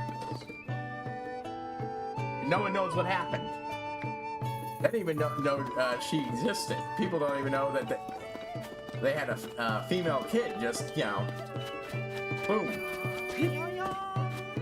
Your old dad and uncle disappeared, and world went to shit again until one of their old adventuring buddies showed up again, looked at the world having fallen to shit, and said, alright, this time we're doing it my way. That would be Baron Wolfenbach.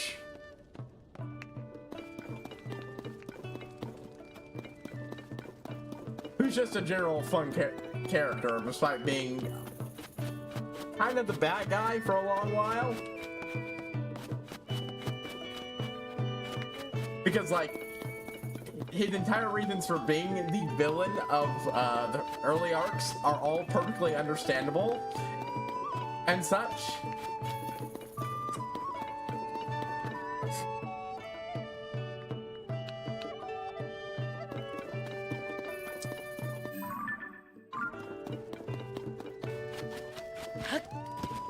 I know I like to bring that back as a starting point for people who, you know, might be into it, but personally, yeah, I read it for the mad science stuff and the story. That does huge things, but no one knows about them. Yeah, that can be confusing. That's not really a thing in this one. People do huge things and they hear about them. The main reason people don't know about the whole, well, it's eventually real. The reason why they don't know about the whole, these great heroes having a female kid is because she was, they thought they all died in an attack that happened. Like Goku, who won multiple saved Earth multiple times, yet no one knows them. Yeah, that one is mostly very dumb. Like, as much fun as Hercule is as a character, as much fun as he is, it's still very dumb.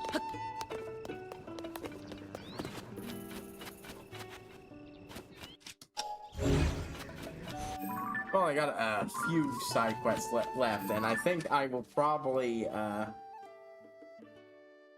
honestly, turn in soon. Crossing the cold pool. And this, yeah. The only reason people don't know something like the huge thing like this about big politically influential family having a kid is because, like,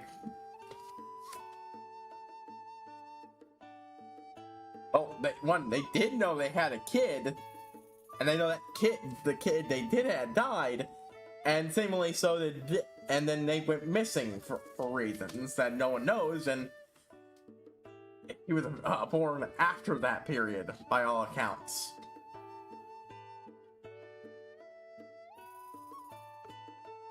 Crossing the cold pool. That seems like my last side quest to do outside the, well one. Yeah, one marks a side quest.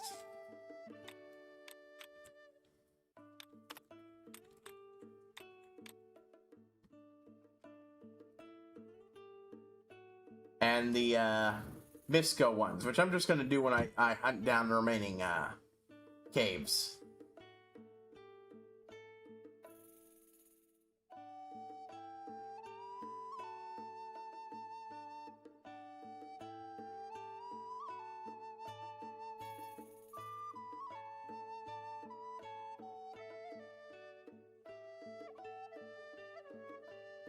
Into what to do after the stream, ah.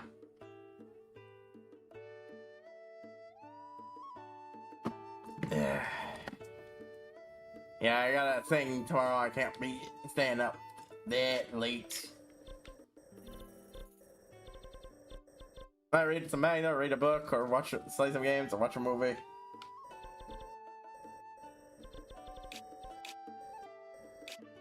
Right around here, apparently.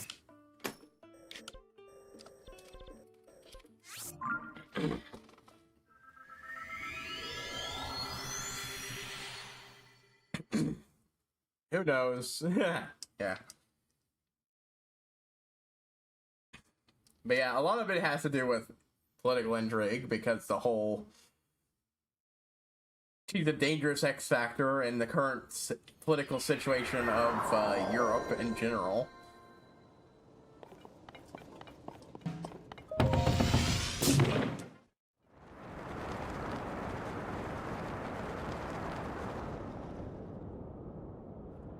Action, because she gets into a shit ton of fights because of this. Mad science, obviously, based on all my descriptions, obviously.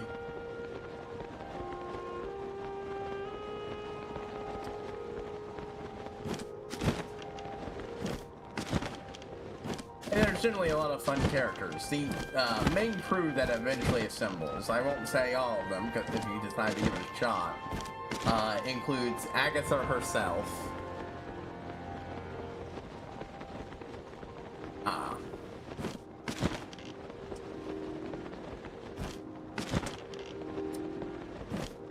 man, how did I forget his name? He's a big character, but it's been forever.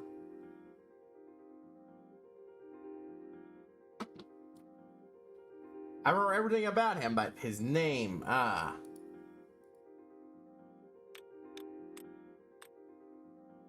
it really has, God, and that All one, we had to that, do didn't was even? follow the damn train, Huh. CJ.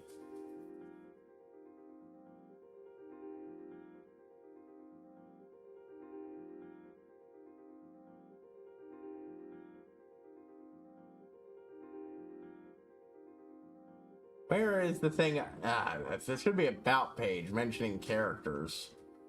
Or...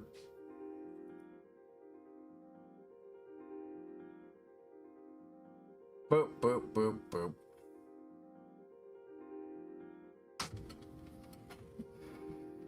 Oh, I guess they don't... I guess they didn't have that. See, now I don't remember the name of the character at the top of my head, so... I have to look at the wiki. That's annoying. I remember the character. He's a talking cat that was whipped up by a mad scientist.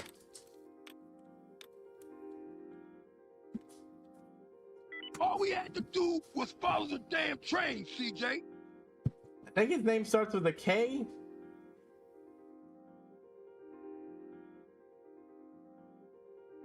Crosp. That's it.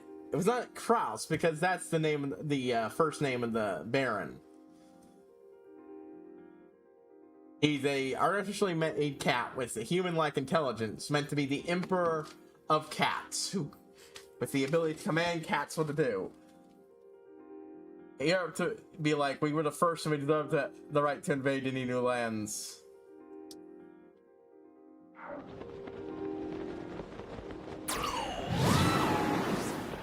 Yeah, fun note, that does not go as well for Europa, as it's called, in setting. Horrible.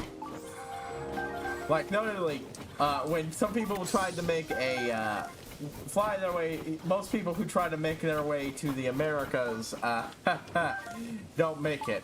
And when we're reading descriptions about how some of those failed journeys, it includes a giant, seemingly made of energy, who looks vaguely Native American. So, like, yeah. That's what counts with strange mushrooms, and now this. Though, ironically, the version of Bryn in this series is actually a lot nicer and wasn't trying to conquer. But that has to do with the fact that the version of Bryn in Girl Genius is, and this is a minor spoiler, but it's a fun thing, is ruled by an eternal god queen. Like, yeah, I should return here, you're fine. Meanwhile, the British Museum, yeah. In the deep parts of the cave, it's messed up wing. It's all over this cave, so I figured it'd be a prime spot for scavenging a little food. Water has built up here now, and I can't pick any children without crossing it. Really, maybe it would take me right over a little pond like this. Thinking as well as have responsibility, I can fly over the pond and persuade. I just writing to folks the village. I can bring back even more children than last time. If I don't bring back at least 10, it's enough. You really don't mind giving me this little heap of mushrooms? Like you must have gone through a lot of trouble collecting this many. You sure? Then thanks for a bunch. I just take them for free though. Here, why don't I give you this? Alright. I got you know, this isn't the only cave in these mountains full of free to Be careful where you explore. But yeah, like, in this version of the universe, Britain formed around a this eternal mad scientist god queen.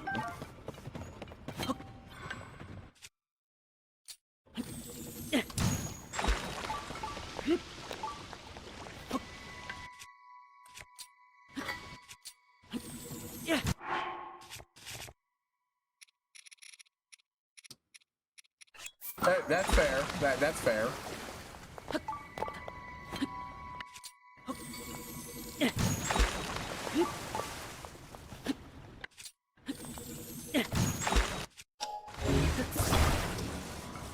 Not that, you know, the Britain that appears in this story, the perfect paradoxical place. It's got its own issues, but the whole trying to invade thing isn't really on her table, but mostly because a lot of the places she's trying to meet and connect with used to also be ruled by their own god queens, and she's trying to find them and make contact with her people again.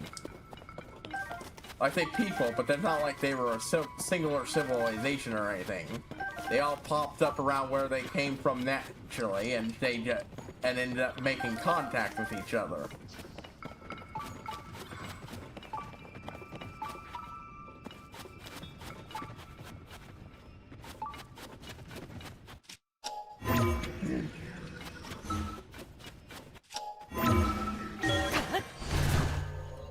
Hey, sure, have you checked on the Irish?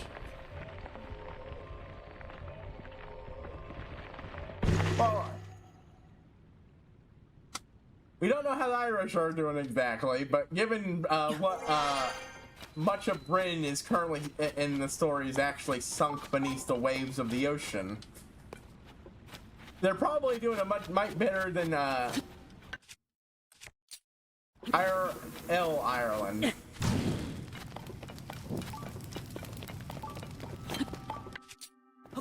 Yeah.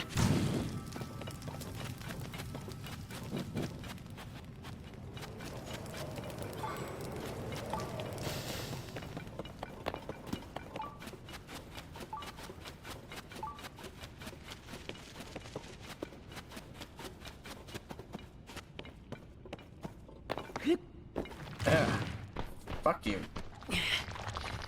Fuck you. Can't even give me anything decent, but opals and other chaff.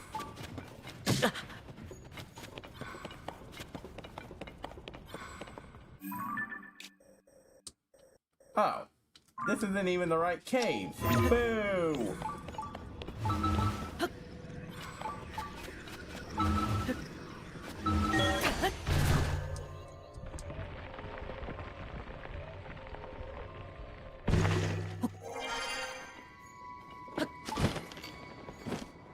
God dang it.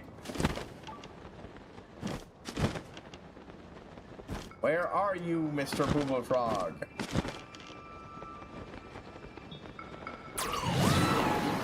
Maybe I should have been looking in front of me before I used that wind blast. Whoop whoop.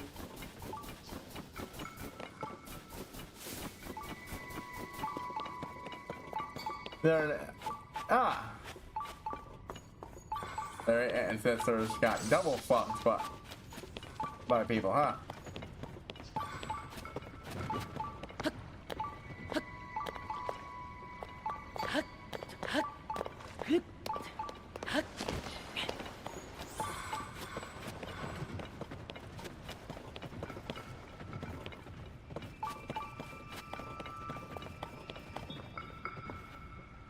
Oh, hey, there we go, finally.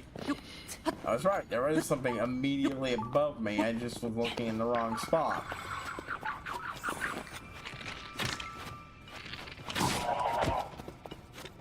It's all people. Oh, okay, there we go.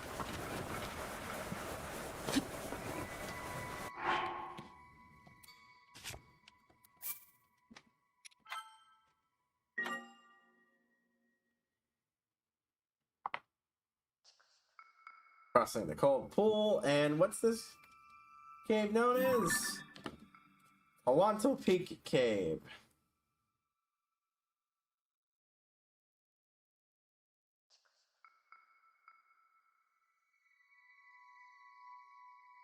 Oop.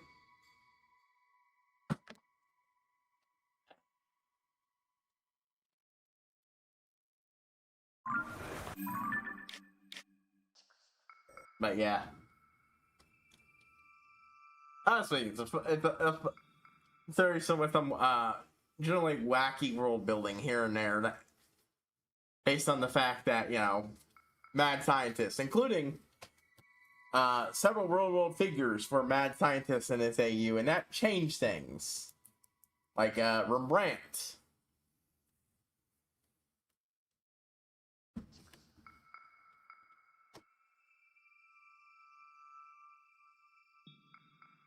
But either way, it's a fun series.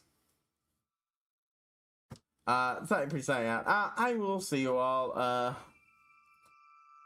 tomorrow, and with us heading to the castle to do whatever the hell the current plot bit is. I don't know if this is actually the in-game stuff or not, but we're going to go ahead and investigate the puppet Zelda we saw up there.